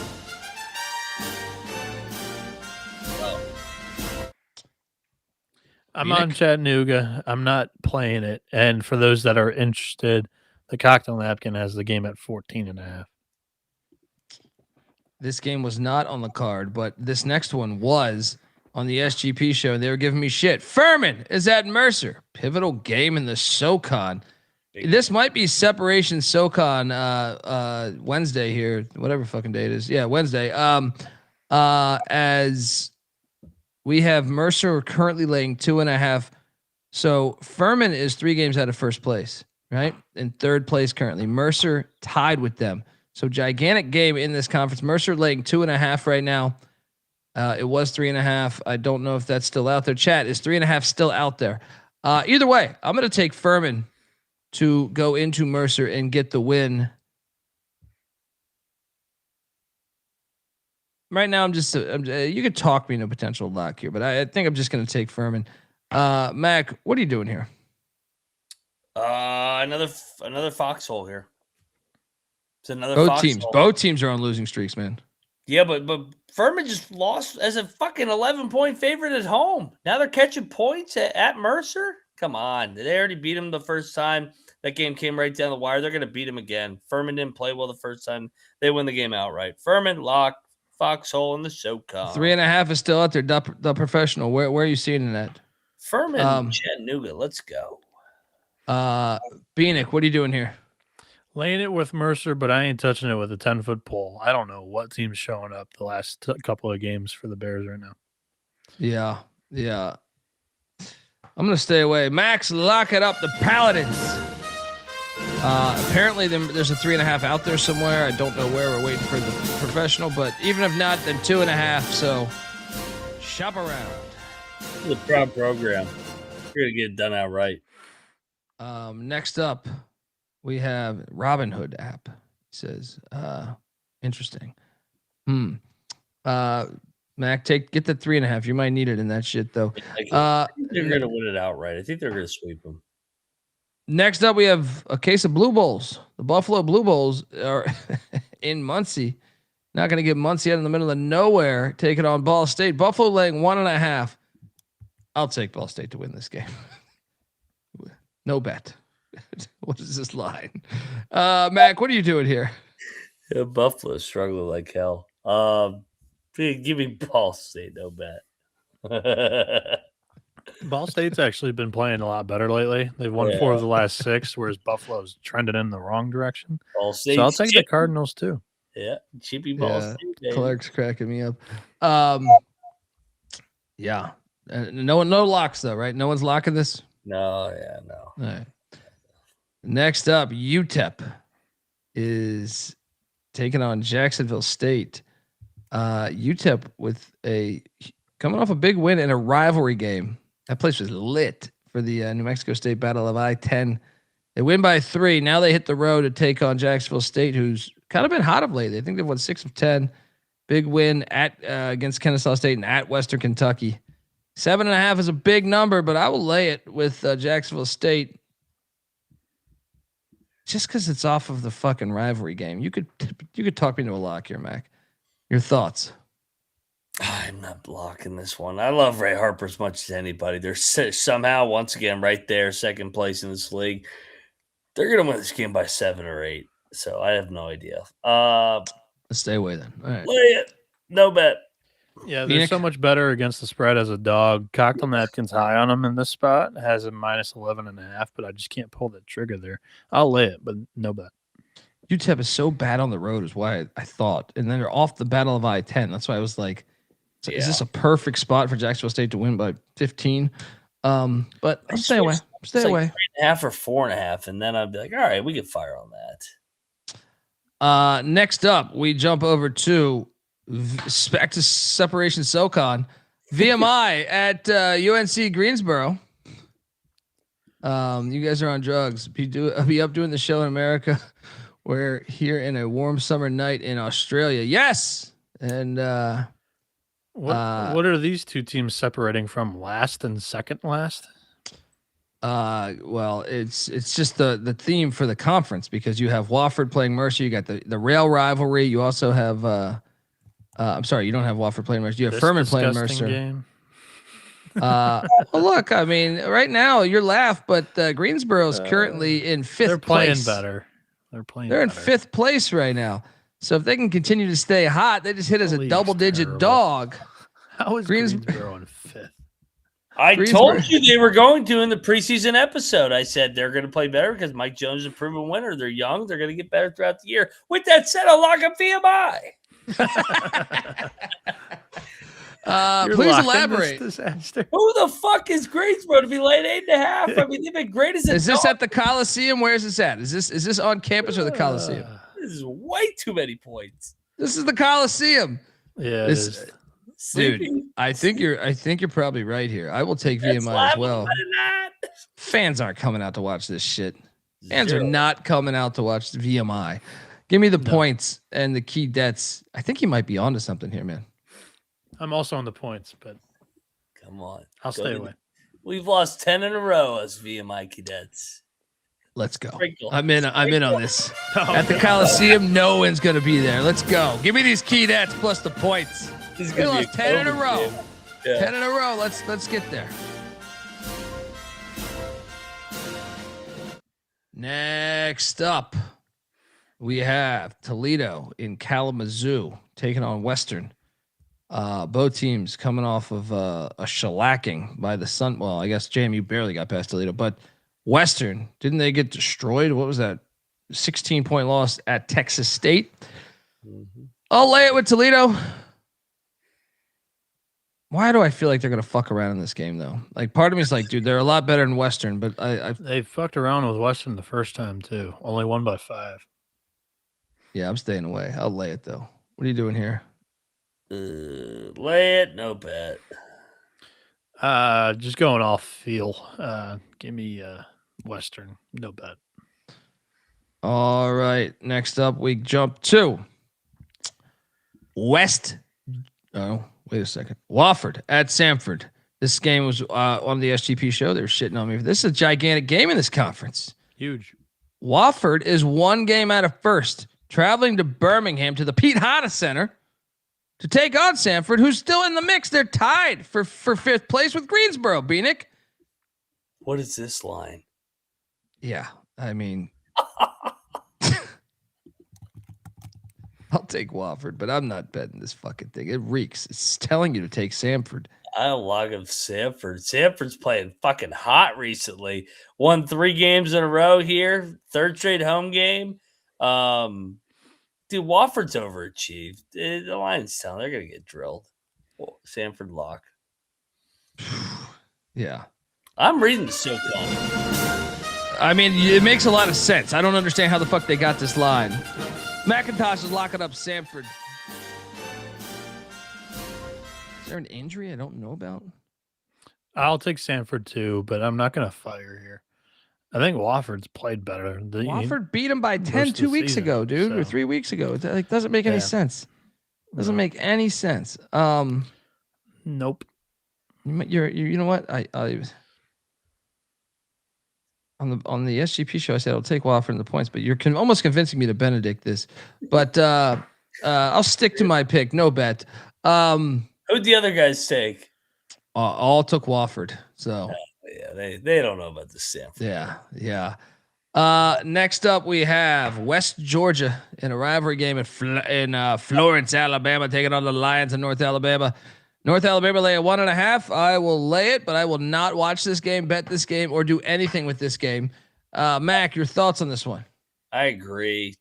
Disappointing year for my guy Pullhold down there. I know lost a bunch of guys in the portal, but I'll lay it with North Alabama, no bet. Portal and graduation. It was more graduation, I thought. He had a really old team last year. Yeah, I mean, what's his name? Jakari Lane's fucking leading A&M to a first place SEC team. Yeah. So annoying. Not first place anymore, but yes. Well, I mean, close playing enough. Well. Year 1 in fucking buckyball. They're in contention. He was North Alabama's point guard last year. I think they're a paper tiger, but yeah, your point stands. Yes. I want to hit on Fat Boss though. We talked about this on the SGP show. Nice name. They're going back to the Mercer game. They have played nobody at home though. Go look at that. There's one good win, I think. There's one good win out of and they've played like garbage in their last 2 games. Yeah, so I don't know what recent form they're bringing. That 7-1 is cooking the books a little bit. It's closer time. Furman wins this time of year. Yeah. Next up, we have North Florida catching 12.5 at the Gulf Coast. I know Gulf Coast got healthier. Gulf Coast won by 4 last time they played this fucking game. Now, granted, it was last year, but I just don't have any confidence in this Gulf Coast team. Give me North Florida. I'm not betting this fucking game. No, rig game here. What are you doing here, Mac? I mean, they're telling you Gulf Coast is going to win by 90. I'll lay it, but I'm not betting them. I hate this team. Bieniek? I'll take the points. All right, next up, we jump to Jacksonville at Stetson. These games are filthy. Jacksonville laying 1.5 at the Hatters. So this is a rivalry game for what it's worth. It is a rivalry game. Yeah. Jacksonville won by 7 the last time they played. Once again, that was last season. So this is their first matchup of the season. Jacksonville's 2-12 on the road. The Hatters 6-4 at home. Both teams on 3-game losing streaks. I think the Hatters will win this game. No bet. I'll take Jacksonville, but I don't feel good about this. This is pissing in the wind. What are you doing here, Mac? I will take the Dolphins. I think it's weird that they're favored on the road. This is to your point, 2 years ago, this was one of the best NCAA conference tournament games. That fucking game down there at Stetson where they were making these crazy ass shots. Yeah, I'll take Jacksonville. No bet. All right. Guys, we got to have a long conversation here because ECU is laying 11.5 in a conference game. It's a beast. What is this? Dude, they're going to lose outright. Dude, I'm all over UTSA. You can't make Schwartz an 11.5 point favorite. I don't understand how they got this number. I mean, I know they've lost 16 straight games. Maybe that's how they got that number. But when's the last time ECU beat anybody by more than 11? Do I need to remind the chat they beat Elizabeth City by 1?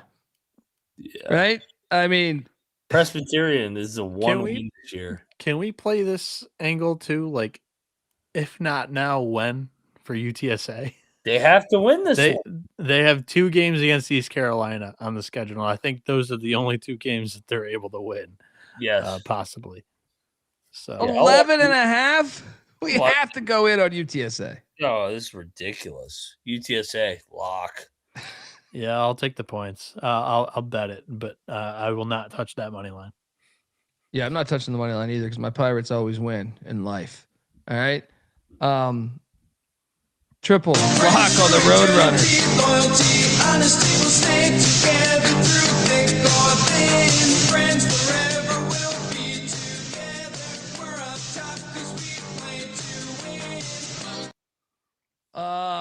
Yeah, we don't believe in them. I just don't like Mike Schwartz in general. Anytime you're laying a big number, I don't like, especially like I can't recall the last time ECU was this favored. It's probably years, unless it was like someone in the non-con. Maryland East Shore the 1 year. Yeah, maybe that. This is a conference game. Next up, we have American laying 1.5 at Lehigh. All right, I'm locking up American. I'm so sick of this fucking Lehigh shit. Right? American has lost 4 straight. I mean, come on. If not now, what's going on here? Lock these A Eagles. Mac? Lehigh's lost 2 in a row, too. I'll take trash. I mean, they're both tied in the standings. I'll take American, no bet. Bieniek? Give me Lehigh at home. They play well there. All right. Next up, it's a lock for me on American. The Greyhounds of Loyola, Maryland at Lafayette. Lafayette laying 2.5. What? It was 3.5. Now it's down to 2.5. Give me the Greyhounds. No bet. Mac? Yeah, give me Leffler and company. No bet. I agree. All right. Shout out to Carlton who's doing the slides for us. Kicking ass always. He's an Old Dominion fan. Old Dominion is catching 2.5 at home against Marshall. What is this line? Oh, so let me get this straight. The team that is just complete ass this year. This is, I mean, Marshall, to give you an idea, like they've been pretty good this year, and they're coming off the Miami, Ohio loss. How is it? How is this the line? Marshall's 15-9. They've had some nice road wins. Old Dominion's 8-17. Give me ODU. Rig game. What are you doing here, Mac? I'll lock up Marshall. The game after the game, like everybody was on them against Miami of Ohio. I think they bounce back here. They go on the road. They get a big win or a win. ODU's off a fucking rare win too. I'll lock up Marshall the herd. Moneyline Mac staying true to his West Virginia roots and finally picking a real school in West Virginia. He's Thunder and Herd. Bob Huggins was there. That's why. We saw Huggy Bear there in the stands with a cocktail watching his herd play. Yeah, you didn't give us any comment on that. What'd you think about that? He can do it. He can do whatever he wants at this stage of his life. It's better than wearing that 4-letter word in the North. Yeah. Bieniek, what are you doing here? I will take ODU too. After every win, like if you want to use the angle, they could be a little hungover after a win against Ohio. They've played in 1-possession games after every single win except for 2. So I think that's a 5-2 trend there, 5-2 trend. So I'll stick with it. Give me the Monarchs. Yeah, I'm not betting this thing though, but Mac taking the herd. Next up, we have Bellarmine taking on America's team right now. Shout out to Jerry in the chat. I know he's probably already got the season ticket package, I would imagine, for next year. The Ferris Center, save Ferris. All right, they are 11-1. What if I told? This is the beginning of the 30 for 30 there. What if I told you the Central Arkansas Bears were 11-1 at home? They're hot, dude. This is their 3rd game in 7 days and 4th game in like 8 days, 9 days. Forgive my math; it's not correct, probably. Bellarmine is a top 5 worst defense in the country. I'll lay it. No bet, but I will tune into this game because I am all about these Central Arkansas Bears. McIntyre, what are you doing here? Do you remember when Bellarmine beat them the first game in overtime? I don't, but sure, yeah. All's fucking kryptonites. Well, they have 2 losses in league play, both at in the state of Kentucky. EKU and Bellarmine. At EKU and at Bellarmine. They won. That's tough. They won 8 in a row since. Jerry Davis might be in the house for this one. Now we're talking. Tag us in that shit. This is a revenge angle. They're gonna fuck them up. McIntyre laying the 8.5 with the Bears.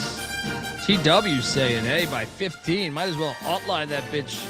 Hey, try to get home there. Bieniek, what are you doing here, buddy? I'm not betting it, but I think that Central Arkansas is just playing with more confidence now than they did like the first weekend of conference play when they ended up losing that Kentucky stretch. Because, I mean, look at them right now. They're rolling. It's hilarious. Yeah. So all of us laying at Mac locking up Central Arkansas. Jerry Davis calling for a 19-point win by the Bears. So outline it. All right. You guys want to do it? Let's fucking go. They've been making me a lot of money this year. Give me Central Arkansas. Let me jump on this. Lay the 8.5. Next up, Providence at Seton Hall. The Hall. Oh man, that loss was so sickening the other night. They're laying 4.5 against Providence. I'll lay it, but I will definitely not bet this game. Mac, what are you doing here? I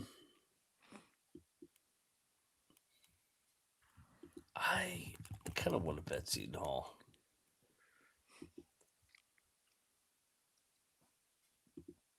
Yeah, I'll dive in. Dude, Providence off back-to-back win. They've won 2 in a row. This is when you fake Kim English.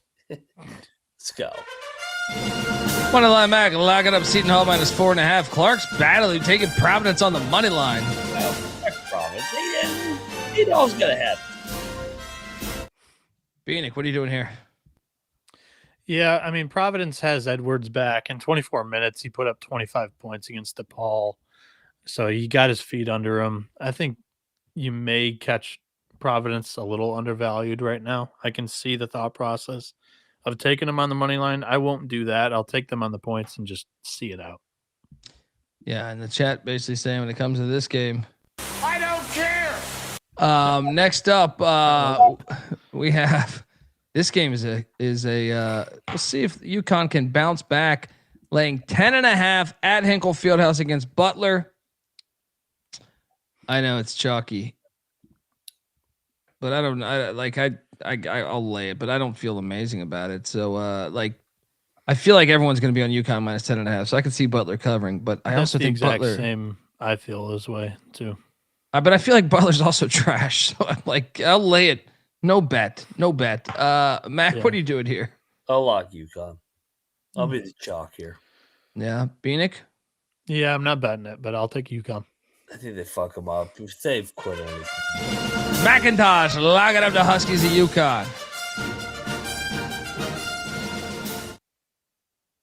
Next up. This game's pretty awesome tomorrow. We're going to the Devlin Fieldhouse. Well, what if I told you here? This is one of the ones we talked about that they were giving me shit about too. These American games here. Temple is a half game out of first place, gentlemen. The Owls are who in their ways into potentially winning the AAC regular season title. The only thing in their way is a trip to New Orleans to take on Elrod Hunter, Battlefield Earth, and these Green Wave. Temple laying 1.5 on the road. Not so fast. Give me Tulane. Lock this thing up. Tulane's going to get them. They're going to get them. Tulane's obviously a team that I like. First off, I like taking them as a dog, not a favorite.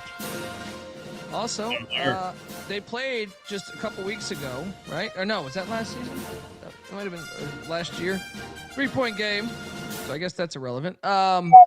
But I just think I think Temple's a little phony here. Mac, what are you doing here? I'm taking Ron Hunter here as a short dog. Disappointing game on Sunday against Wichita, but love him in the bounce back. Let's go. Double lock on Ron Hunter. Bieniek? Yeah, I'll take Tulane as a dog. Triple lock it. Oh, let's go. Welcome to the party, pal. Triple lock. Roll away.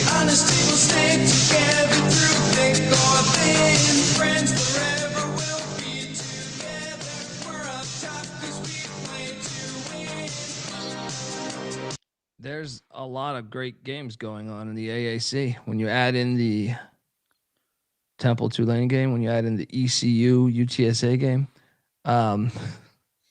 this next one is the game. I think it's the best game tomorrow. I think there's the thumbnail too. Yeah. Shout out. Great minds think alike. South Florida is in Wichita at the Charles Koch Center there. Surprised he wasn't on the Epstein list. That's probably the second edition, the remix. But here's my thing. Wichita's 11-2 at home. South Florida's at Florida Atlantic on deck.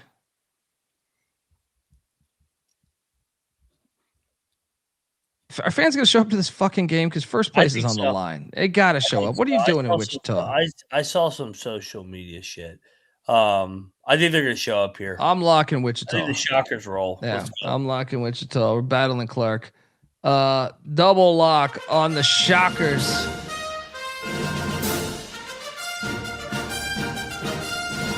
Bieniek? I just want to say or partially maybe correct.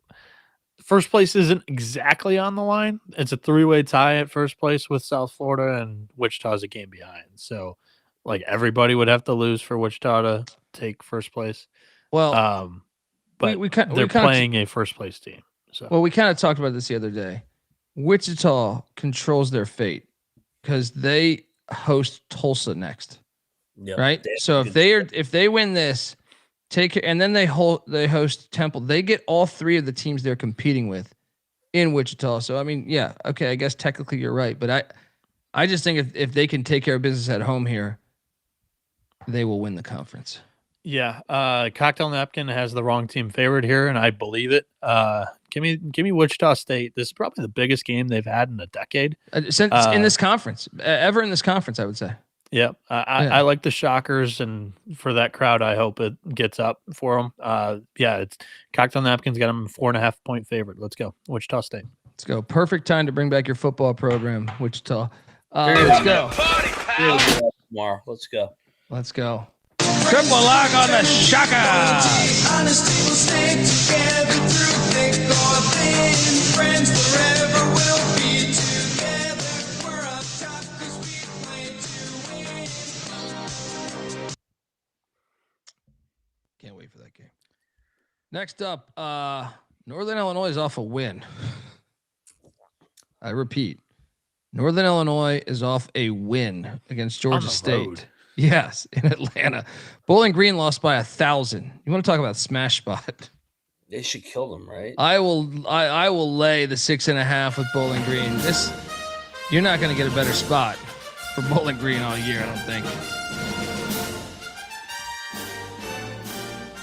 Mac? God, it feels chalky. I'll just lay it, but no bet. Bieniek?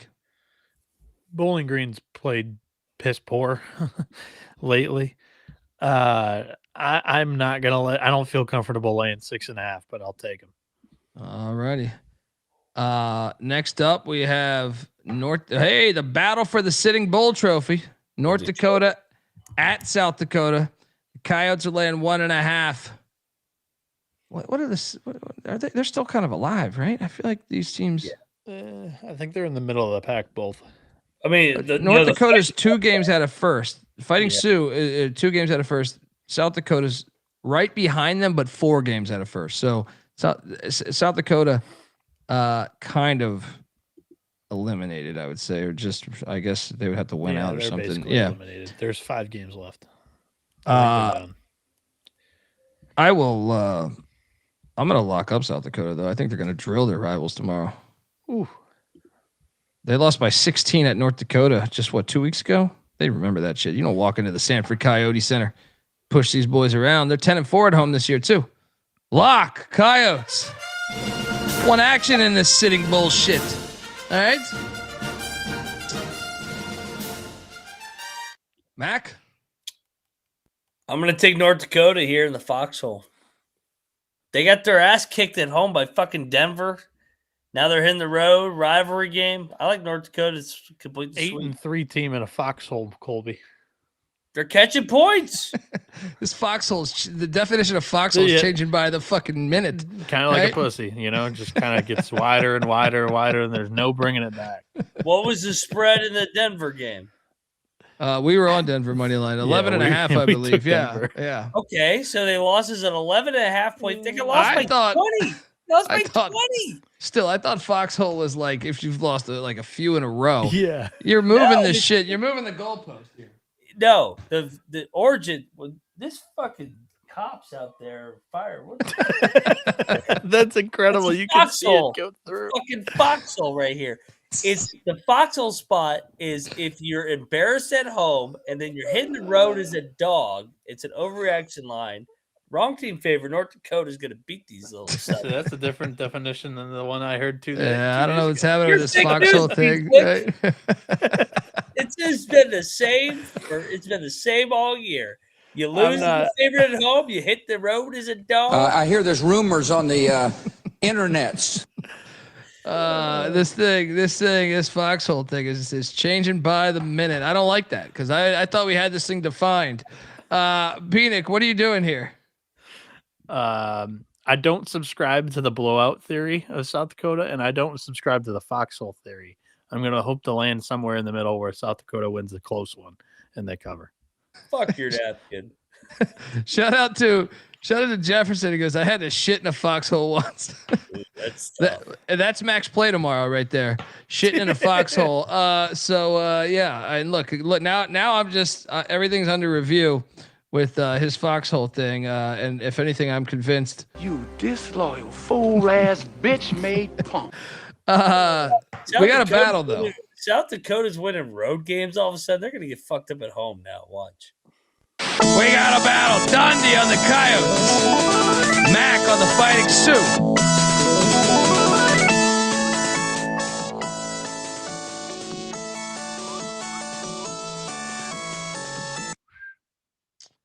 Next up, we have Eastern Kentucky at Lipscomb. I see this line's at 6.5 now. Lipscomb's laying 6.5. All right. Lipscomb's lost 2 in a row. This is a foxhole spot, Bieniek. All right. I will lay the 6.5 with Lipscomb. The real foxhole play is right here on these Bisons. Somebody call the police on Mac. Get them over there with this propaganda shit. The foxhole's only a dog spot. Who's got a dog? They're a favorite here. I mean, you invented it, but this shit is all over the place now. No one knows what it is. All right, this is it's like half the people that are on that Epstein list. They're like Josh Harris. They said, no, we weren't friends. We weren't friends. Right? They were just having phone calls. It was business related. What are you doing here, buddy? I am so sick of the chat telling me what the foxhole is. Motherfuckers, I'm the one that invented the term.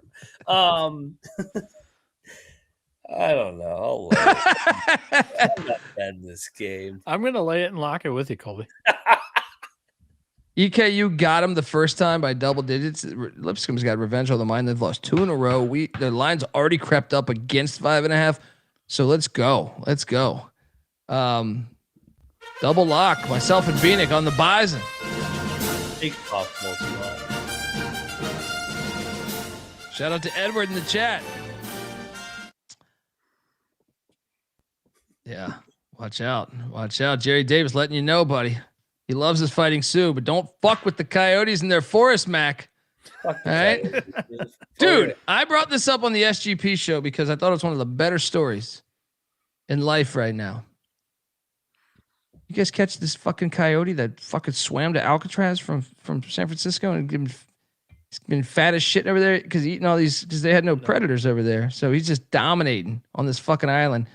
He swam. Why this is fascinating is because if you are familiar with the story of the escape from Alcatraz prison, where like 3 people escaped, and I think they only found one person's body, if memory serves me correct, or maybe it was 2 people's body. But there's a Clint Eastwood movie about this in the 70s. And like the thing about Alcatraz would be like that shark infested, really cold, really choppy water. And meanwhile, this coyote is probably 55 fucking pounds, just saying no problem. Gets out there. Everyone documented this shit. You can check this out. I'm telling you, it's a great story right now. This fucking coyote, you don't give a fuck about this great white shark infested water. He's out there living his best life, just eating all these fucking birds, eating all these rodents, just kicking ass. That's a foxhole spot right there. All right, that's a fucking foxhole spot. Is when this yeah, that's why you can't fade these coyotes, buddy. Next up, we got the Rice Bowl rivalry.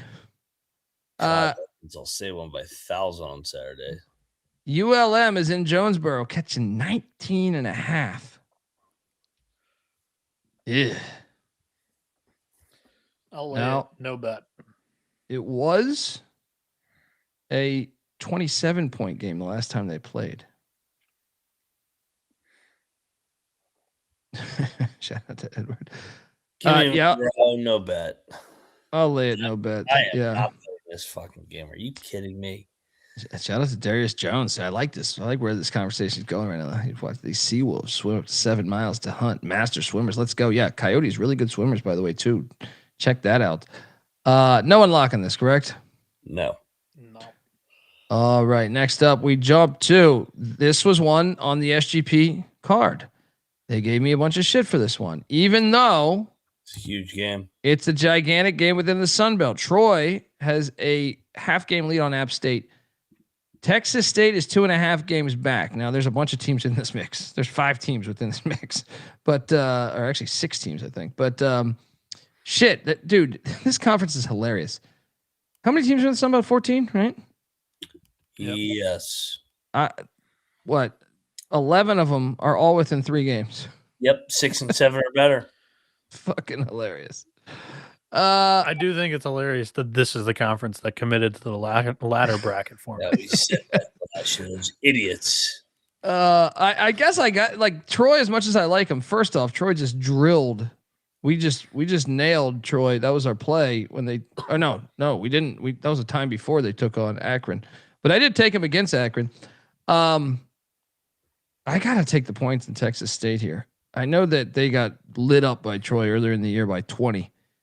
I just think 6.5. This place might be lit, knowing the stakes of this. I feel like their fans are always drunk. They have a great drinking crowd there.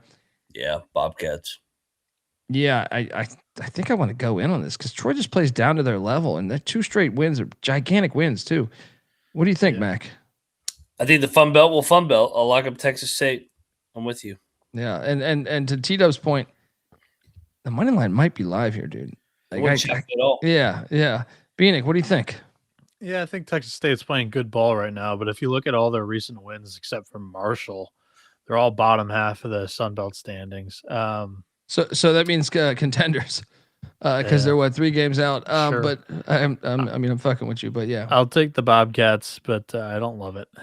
I think the point that kind of swayed me to their side was just Troy. I do believe that they played down to their level or up to their level. It depends. do you want to lock this then? That sounds like no. Okay, myself and Mac are locking up Texas State. Then double lock plus 6.5.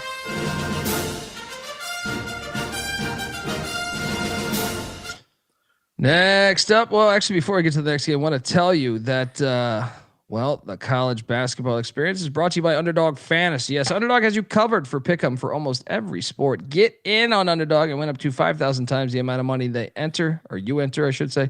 Underdog's got a brand new offer for new customers as well. Play $5, get $75 in bonus funds when you sign up with our promo code. That is TCESGPN. And we're also brought to you by Rhythm. Rhythm has been on the heater for college basketball, so check it out. Super easy to sign up, run predictions off the house model, or you can make your own and mess around with those sliders. Looking to go premium? Use the promo code SGPN25 when you download the Rhythm app for 25% off your first month. Download Rhythm. That's RITHMM. Use that promo code SGPN25. Yeah, San Marcos will get lit. I agree. We're back on the college basketball experience, youtube.com. Hop on over there, hit that like and subscribe button. Also, don't forget iTunes, Spotify. Even if you prefer watching the show, you could take a second out of your day and do that. We'd appreciate it. Before we change the slide, can I ask what SWT means for Texas State? Well, they used to be Southwest Texas State. Like back when they had back in the 80s, they were nasty in football. They had they were not in Division I, but they had Ricky Sanders, the former Redskins wide receiver that won a bunch of Super Bowls. They had a bunch of good players. I'm drawing a blank, but they were that was their school then, Southwest Texas State. They dropped the name of that and just said Texas State in the 90s, I think. So were they Southwest Texas State when there just wasn't another Texas State? I believe so. Huh. As far as I know, at least. I could be wrong on that. I had no clue. Yeah. And I think I think of myself as a pretty educated college sports fan, but yeah, I had no idea. Yeah. It's got goddamn Judge Judy on in the background now. Next up. Deeper Than Hate. This is one I had on the sheet for them. Great rivalry and another Sun Belt battle that has got major implications. App State's half game out of first place, and if Troy goes down like maybe we thought is possible tomorrow. Well, also Georgia Southern, although they've been on a losing streak of 2 games and just 5-5 in their last 10, they're still only 3 games out. So you win this game against a team that's ahead of you. This is a huge game in the Sun Belt tomorrow. But I'm out on Georgia Southern, and I'm in on App State. Whatever they've done defensively, I'm buying in. I know they're terrible at shooting free throws. I think they're the worst team in America at shooting free throws. I'm still laying it with App. I think they've turned a corner. Yeah, their defense is really good under Kearns. Very good. I feel like they're a solid rebounding team too, right? For the conference, not in Georgia Southern's going in the opposite direction. That's what I'm saying. Yeah. I kind of want to bet this just because I For like the this lead, rivalry. they are good on the glass. Yeah, I'm gonna go in. I'm gonna lay it too. Lock up App. I just want this is like big game hunting for me today. Just great rivalry. Yeah. Cocktail Napkins got them favored by 7. I think that's strictly off of the trajectory of both teams, and I agree with it. Give me the Mountaineers. Mac, you in? Yeah, I'll take App. No bet. I'm not going to bet this one. I can see Double lock. other winning this. Double lock on the Mountaineers. laying 1.5 in Statesboro, Georgia. Next up, the desperate Colorado Buffaloes catching 14.5 in Lubbock. Taking on Texas Tech now. Texas Tech does have at Arizona on deck. Yeah. However, Colorado is such a young team and they're trash on the road this season. But I'll take the points, but no bet. I don't trust a team this young on the road in a hostile environment like this. But I think at the end of the day, Texas Tech will win by 8 or 9 or 10. So give me the Buffs as my pick, but I will not bet this game. Mac? I'll take Colorado here. French lock. Spot sucks for Tech. Off Morgantown. Got to go to Tucson on Saturday. Just give me the Buffs. Bieniek? I'll lay it with the Red Raiders, but I have no conviction here. Yeah, it's a tricky game. What about the Battle of the Owls? Who? Going back to the AAC here, the American, whatever you want to say. Florida Atlantic is in a perfect spot because guess what? If they beat Rice, then they're hosting South Florida, and then all of a sudden, boom, they could be right back in the mix because right now they're 2 games out of first. And even Rice, it's only 4 games out of first. Like, I know the season's coming down to the end here, but it's crazy that Rice is this trash. They're only 4 games out of first. Your season's still very alive, Rice. Been chippy. And honestly, their schedule's kind of nice down the stretch. So if Rice can find a win here, this is actually kind of a huge game in the conference. FAU is laying 3.5 there in Houston. Battle of the Owls. All right. And shout out to a 357. Give it us $2. Would you rather live in Arizona, Texas, or Tennessee? You know, I've been asking another can of worms. Let's cover the game and then we can jump in. Yeah. I've been asking myself that question though. But give me FAU. I don't feel good about this. I take FAU. I think they're just a better basketball team, but they've been a weird team this year. And they have actually, you know what? The more I think about it, give me Rice. Because FAU has South Florida on deck. Give me Rice in the points. No bet. Mac, what are you doing here? I don't know if you can afford looking ahead when you've lost 4 in a row, but that was my exact thought too. Is like I think I'll take Rice with FAU on the road and then looking back forward to getting home, but I don't love it. Mac? I'll take Rice in the points. I'm not betting this. So. Yeah. But still, like an important thing. The most important games tomorrow are all these mid-major games. Including this next one. Max What Boy. are your thoughts on the 357 thing real quick? Yeah, no, would I rather live in Arizona, Texas, or Tennessee? I've thought about recently just because of the time zone here in the East. I don't know that I've thought about potentially moving to Arizona, Texas, or Tennessee. Those three I've considered. Nothing has been, I mean, for all I know, I'll be in Carolina for the next, amount of time, but I've given all 3 thought. If I had to, for me, the first one I would do would be Arizona, I think, but all 3 I think are appealing. I find that answer out of you interesting, only because there's like a lot less colleges in the Arizona area than both Texas and it's the time zone. It's the time zone, I think, and I also I've both Nashville and Texas are Central Time though. I know, but I another thing is I love the I'm a big fan of like those Arizona mountain towns are awesome.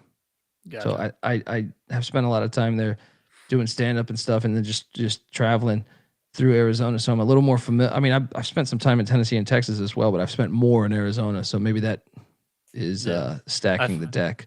I find this question fascinating because I think all 3 states and like the areas are all blossoming and like growing in population and everything. And Can-Am talks about the income tax in the states and stuff. I'm not sure that we have it doesn't affect us nearly as much as it does like pro athletes. We're not pulling in like millions. So, but it still matters a little bit, but I don't think it matters a ton. And Jerry Davis is an Arkansas guy, so he's saying Tennessee, but Texas sucks. Of course he's going to say that. Depends where you live in all these states too. That is a good point too. That is a very good point.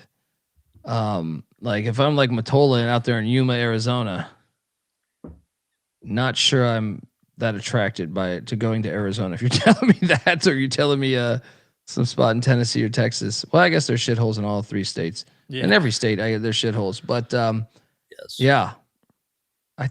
When I went to Nashville recently for the FCS Natty, my first time in Nashville in a couple years, and I was impressed by it. If even you though can live in Metro Nashville, I've heard really good things. Like the downtown area, the urban area, I've heard is disastrous with how populated it's gotten. Like it's become like mainstream, but still the metro areas are nice, I hear. Shout out to Undercover. There you go. You have a place here anytime. How do I pronounce that? Sahu Arita. Yeah. What geographically, what part is that again? Swart. I feel like I've probably seen that before, but I just don't know. UAB is at Tulsa, guys. This is a fire matchup too. And money's coming in on the fire breathing Dragons because I'm seeing it down at 9.5 right now. Tulsa laying 9.5. I mean, we got to take UAB here, right? Yeah, I'll lock UAB. Andy You know what? Kelly's dog. Here's the reason why. They just got drilled. They had a tough road trip, both in Florida. They beat Florida Atlantic. They split the road trip, so they're in a good spot here. But they have Wichita on deck, which is the only rivalry game for Tulsa and Wichita. I feel like, I guess Tulsa is North Texas, but for Wichita, it's the only rivalry game in the conference. I'm in on UAB as well. Let's double lock these fire breathing Dragons. Tulsa will win, but I don't think it'll be by 20. Bieniek? Give me UAB. Too many points. Oh boy. Yeah, I like Kennedy as a big dog here. You said it's a lock or no? No. Okay. But I find the conversation of like where to live fascinating because I want to be in like a college sports town, like access to multiple, schools to go watch a game or catch a game or go cover it. Yeah. So.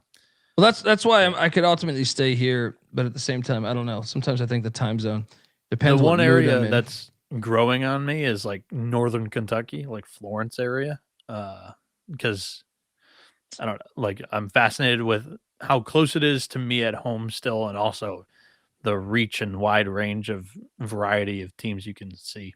So yeah, there you go. If so, you're gonna be sending me a lot of whiskey. I like that. But yeah, I mean, there's a lot. I don't know, man. My opinion changes a lot, but mine too.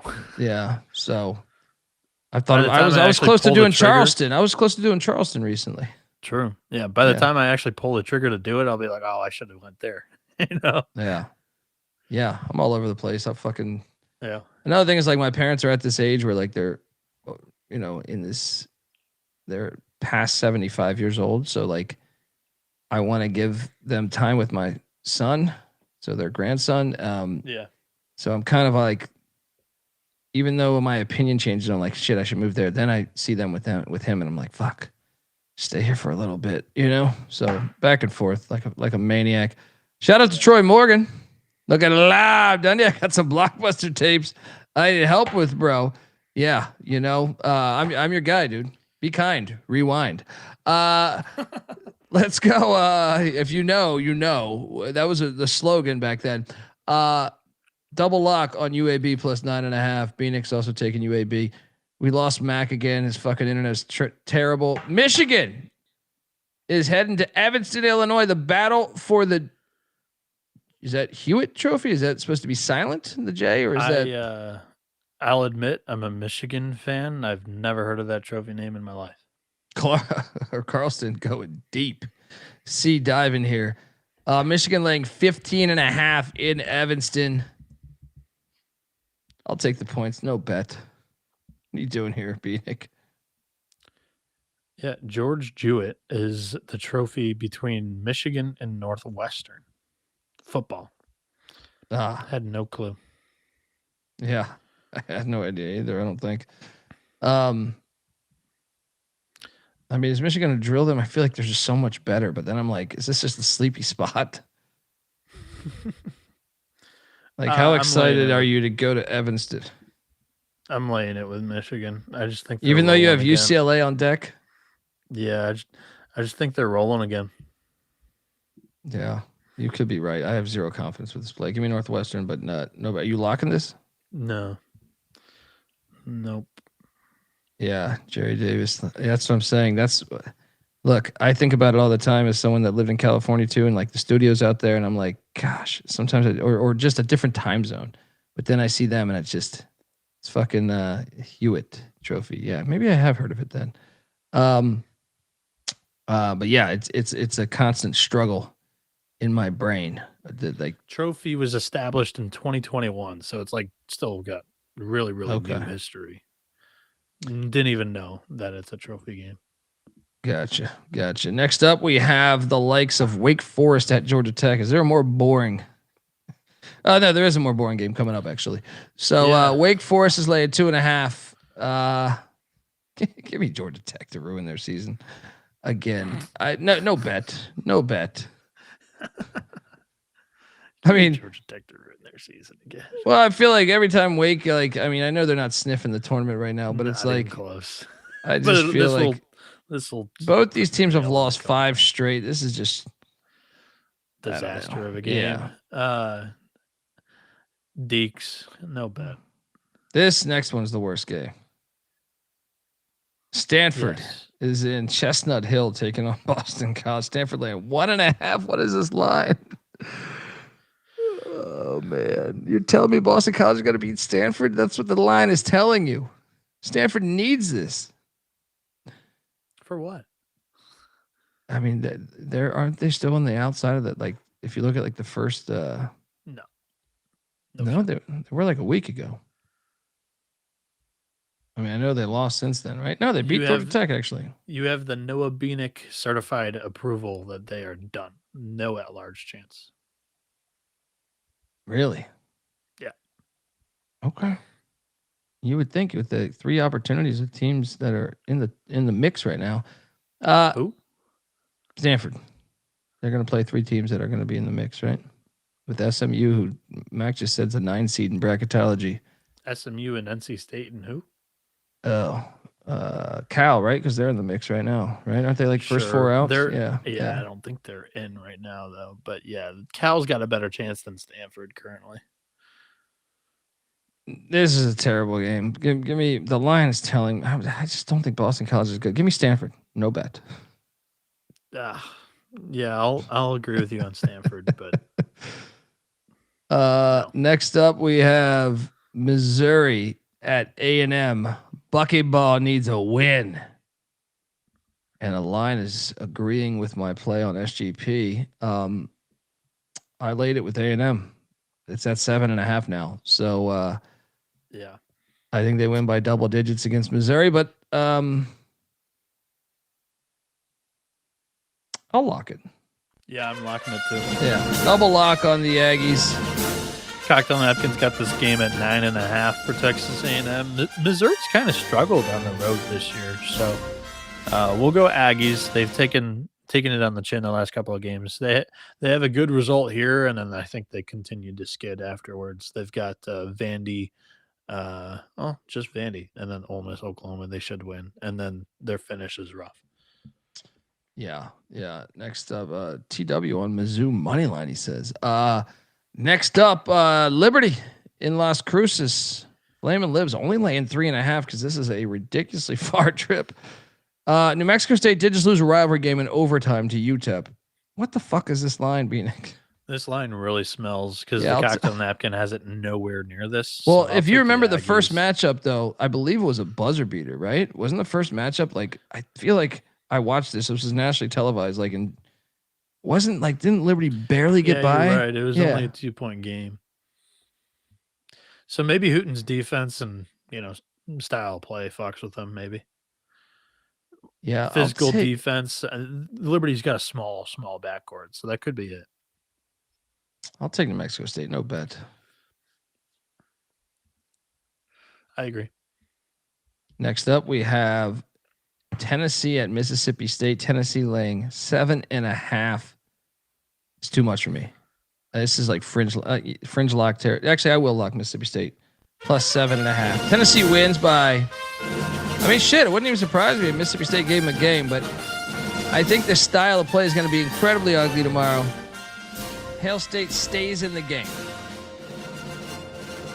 Bieniek? Yeah, the cocktail napkins got it basically right on this number. I'll disagree with you just for the sake of the last time that Tennessee just choked a game away against Kentucky, which they've done it twice now this year. They bounced back and won by 6 on the road against Alabama. Alabama's a lot stronger than Mississippi State, so I think Tennessee by 10, but I don't feel very confident in that. Next up, we have Creighton in Chicago. Shout out to Cannabis Capper. His RuPaul DePaul Blue Demons, Blue Balls, are laying 1.5 against these Blue Jays. I will lay the 1.5 just because Creighton's been lucky as fuck lately, but I'm not touching this game, dude. What are you doing here? I'll take DePaul. This one, that's what I'm doing. Favored kind of smells like it's kind of telling. That I'll agree with. Yeah, no bet. Shout out to AOD, college basketball experience forever. Let's roll. When was the last time DePaul was favored over Creighton? Never. Because they weren't even in the same conference before. Maybe when they played as a non-con matchup. Yeah, I don't know. Yeah, TW saying DePaul 4 straight losses. How the fuck are they favored? Yeah. It's almost lock-worthy. That's like fringe for me just because it doesn't make any sense. Cincinnati laying 2.5 in the Little Apple, Manhattan, Kansas. Cincinnati's still alive to make the tournament, Bieniek, they say. They can't fuck up these little. They're gonna have to pull some upsets, and they can't lose to these. Like they got to take care of business against Kansas State and Utah and. Yeah, I can't officially put the knife through Cincy. They have more opportunities left than whoever it was that I just did. But yeah, it was Stanford. Yeah. I mean, Kansas, Texas Tech, BYU, like 3 tournament teams for sure. TCU, Oklahoma State, 2 bubble teams that they can make statements over. So they got plenty of opportunity left. Why do I feel like I'm going to lose this game, though? Yeah, I think so, too. Give me K-State. No bet, though. I'm not betting this game. This is just the Big 12. They're cannibals. Yeah. Well, Cincinnati's 0-6 on the road, so that's probably why I think so, and you think so. But yeah. Shout out to Mark Lambert, man. I have 3 kids live across from my folks who are 76. Dad had a stroke yesterday. Keep your ass at home, Colby. Hey, man, I hope he's okay, man. Want to send love, thoughts, prayers to your family and your pops. Sorry to hear that unfortunate news, man. Next up on the slides, we have Portland at San Diego. San Diego laying 2.5. What is this? It was at 1.5. Now it's 2.5. Give me the Pilots to keep their momentum going, but I have no faith behind the pick. I mean, San Diego's lost like 3 or 4 straight. How the fuck are they favored? And how is it going up? I don't know. Give me San Diego just for that. No bet. Next up, St. Mary's is laying 24.5 against Pepperdine. Wow. Give me the points. St. Mary's plays so slow. I'm hoping that Pepperdine can stay within this, but I am not. I'm not betting this. Yeah, the cocktail napkins got this at 28.5. I'll lay it. No bet. Next up, Loyola Marymount is at Pacific. Pacific is laying 5.5. LMU looked really good at San Francisco the other day. They did. San Diego. Sorry. Well, I thought they were at San Francisco, right? Am I crazy? Was that a week ago? Yeah, that was last Wednesday. They did win that game too. That's the game I watched. I did not watch the San Diego game. Okay. They won by 20 in that one too. You went a WCC. I'm a big West specialist. This WCC shit is harder. I like college sports better. He tags us and everything, and he saw it like at home last week against San Diego. He's like, "Yeah, we're crushing them right now," or something like that. Shout out to college sports better. I'll take the points in LMU. Me too. No bet. I agree. Seattle is catching 13.5 against Santa Clara. When the Santa Clara team's been fucking me up. I bet against them all the time. Yeah, but they have the look ahead. Who do they This has have got to next? be the one. This has got to be the one for Seattle, right? This has got to be the one. They have Santa they Clara have is Gonzaga next. okay. This is a Seattle spot. Let's lock up. Let's lock up Seattle plus 13.5.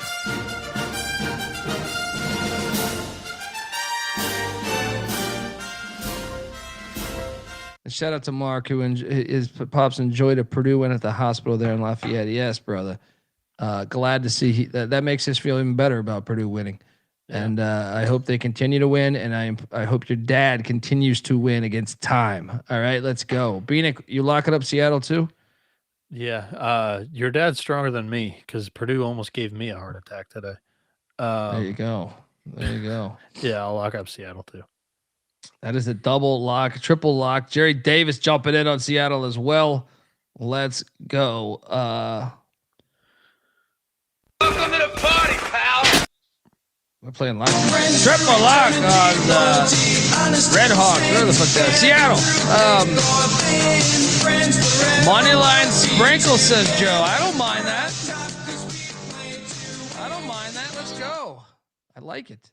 Plus 900 on that money line. Let's throw $20.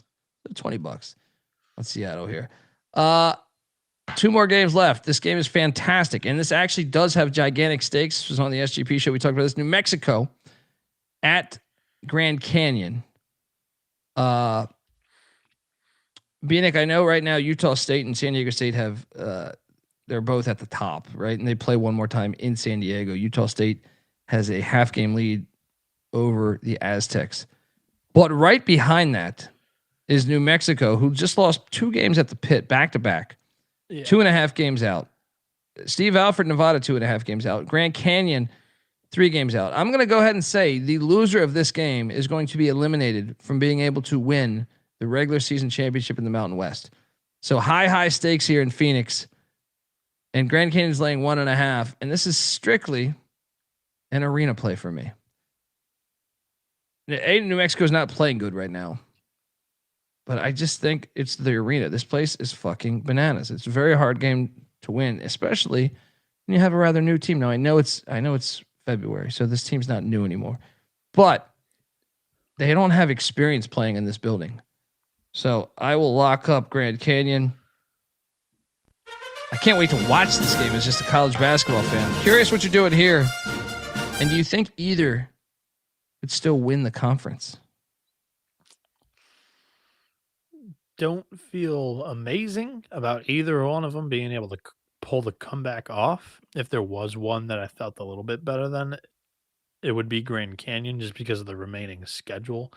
Didn't they just try to get a G League guy too? Didn't they just try to get a guy? Yeah, they did. Actually, you know what? I'm gonna flip on that take too. I think New Mexico's schedule is easier. Yeah, New Mexico's got an easier schedule remaining. Slightly, not by a lot. But no, Jerry Davis is right. New Mexico is in the foxhole spot as what I thought it was prior to this show. Me too. Yeah, continue. So I'll take the Lobos, but I don't feel great about it. Yeah. And then final game on the slate here. Penn State's at Washington. I want to fall asleep just reading this thing. Washington's laying 12.5. Give me the points. No bet. The cocktail napkins got a -16.5, and I'll fire on this. I think Penn State gets rolled on here. This is the first leg of the West Coast trip. Washington's been sitting out there for like a week. So give me the Huskies. Lock it up. Bieniek, lock it up, the Washington Huskies. -12.5 late night.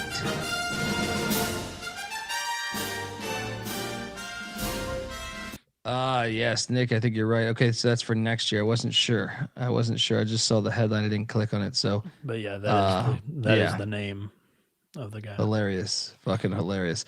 Best bets of the night, Bieniek. And the dog. What are we doing? 3? Should we do 4? What do we do? What are you thinking? I'm down with 3. I don't know. Okay. Let me think about this here.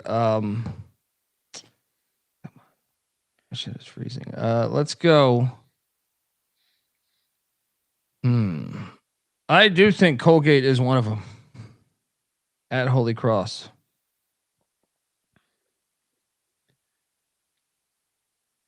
At number 2, I think Lipscomb is one of them. At home against Eastern Kentucky. At number 3, man, I like a lot of these. Actually, really hard to differentiate. At number 3, give me Maryland plus the points against Iowa. The money line. I think it's Ole Miss. They're going to beat Alabama tomorrow. Is that? I mean, actually, I kind of like that Seattle one even better. Let me stick with Ole Miss. I said it on the SGP show, but the Seattle one's fucking good too. Ole Miss to beat Alabama straight up. Bieniek fire. All right. We're going to ride with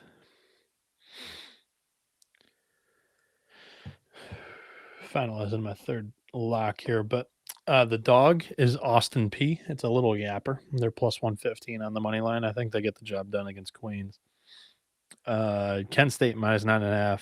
Golden spot for them. Awful loss at Southern Miss. They return home. They were taken to double overtime by Eastern Michigan. I don't think they're going to fall asleep in this game. I think they win by double digits. Give me Wichita State plus 1.5. I think they win the game. And then we will go with I don't have a third one that I absolutely love that I think is a slam dunk.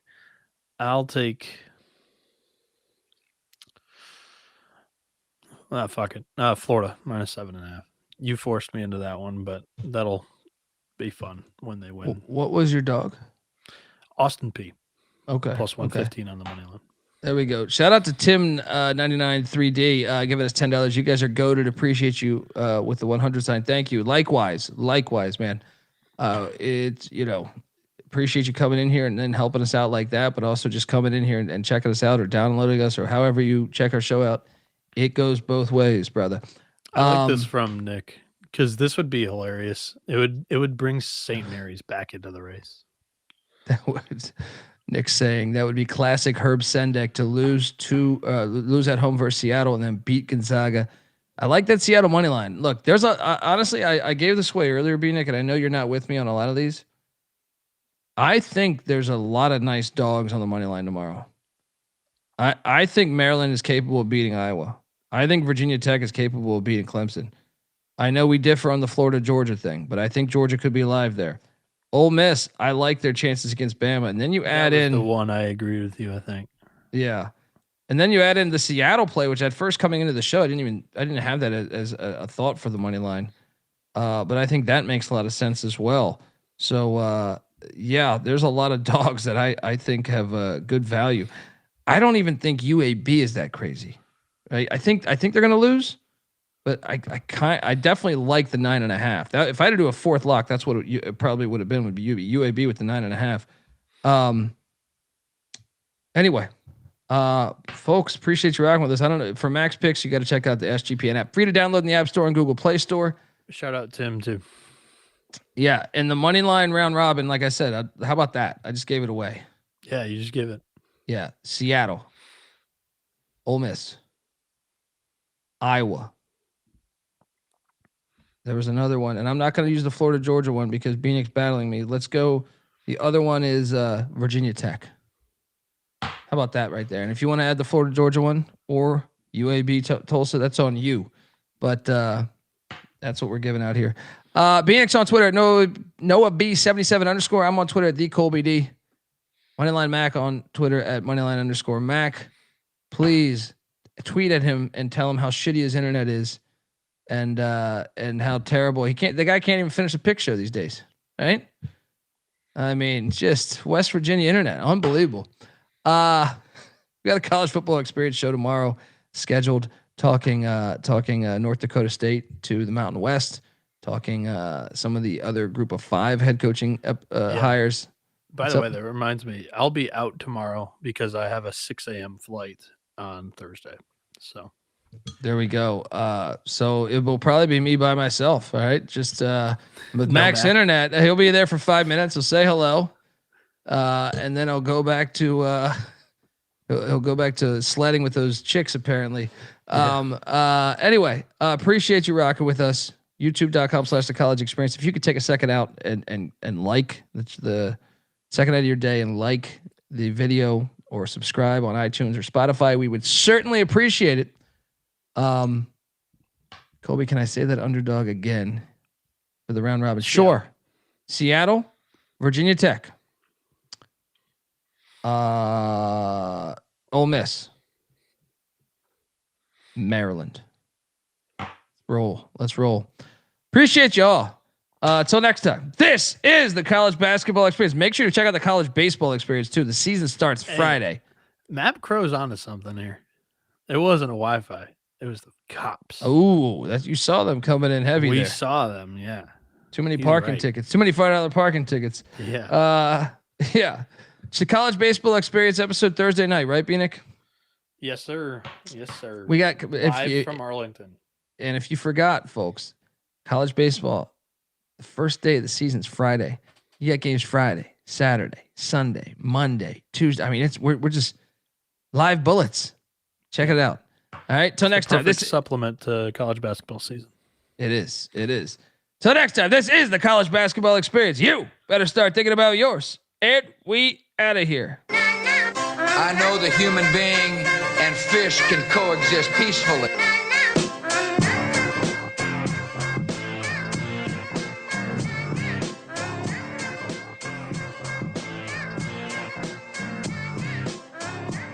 It's got me thinking about the good shit the minute that I seen you grill again. It made me good trip, good dog the mind back like dog will wind that. Man, I didn't get mad when you never hit me tan back, but the comings on was strong. Now my shit's coming along, you know the song. The truth is I'm pretty much on fire again. It's heating up for real, I'm alive again.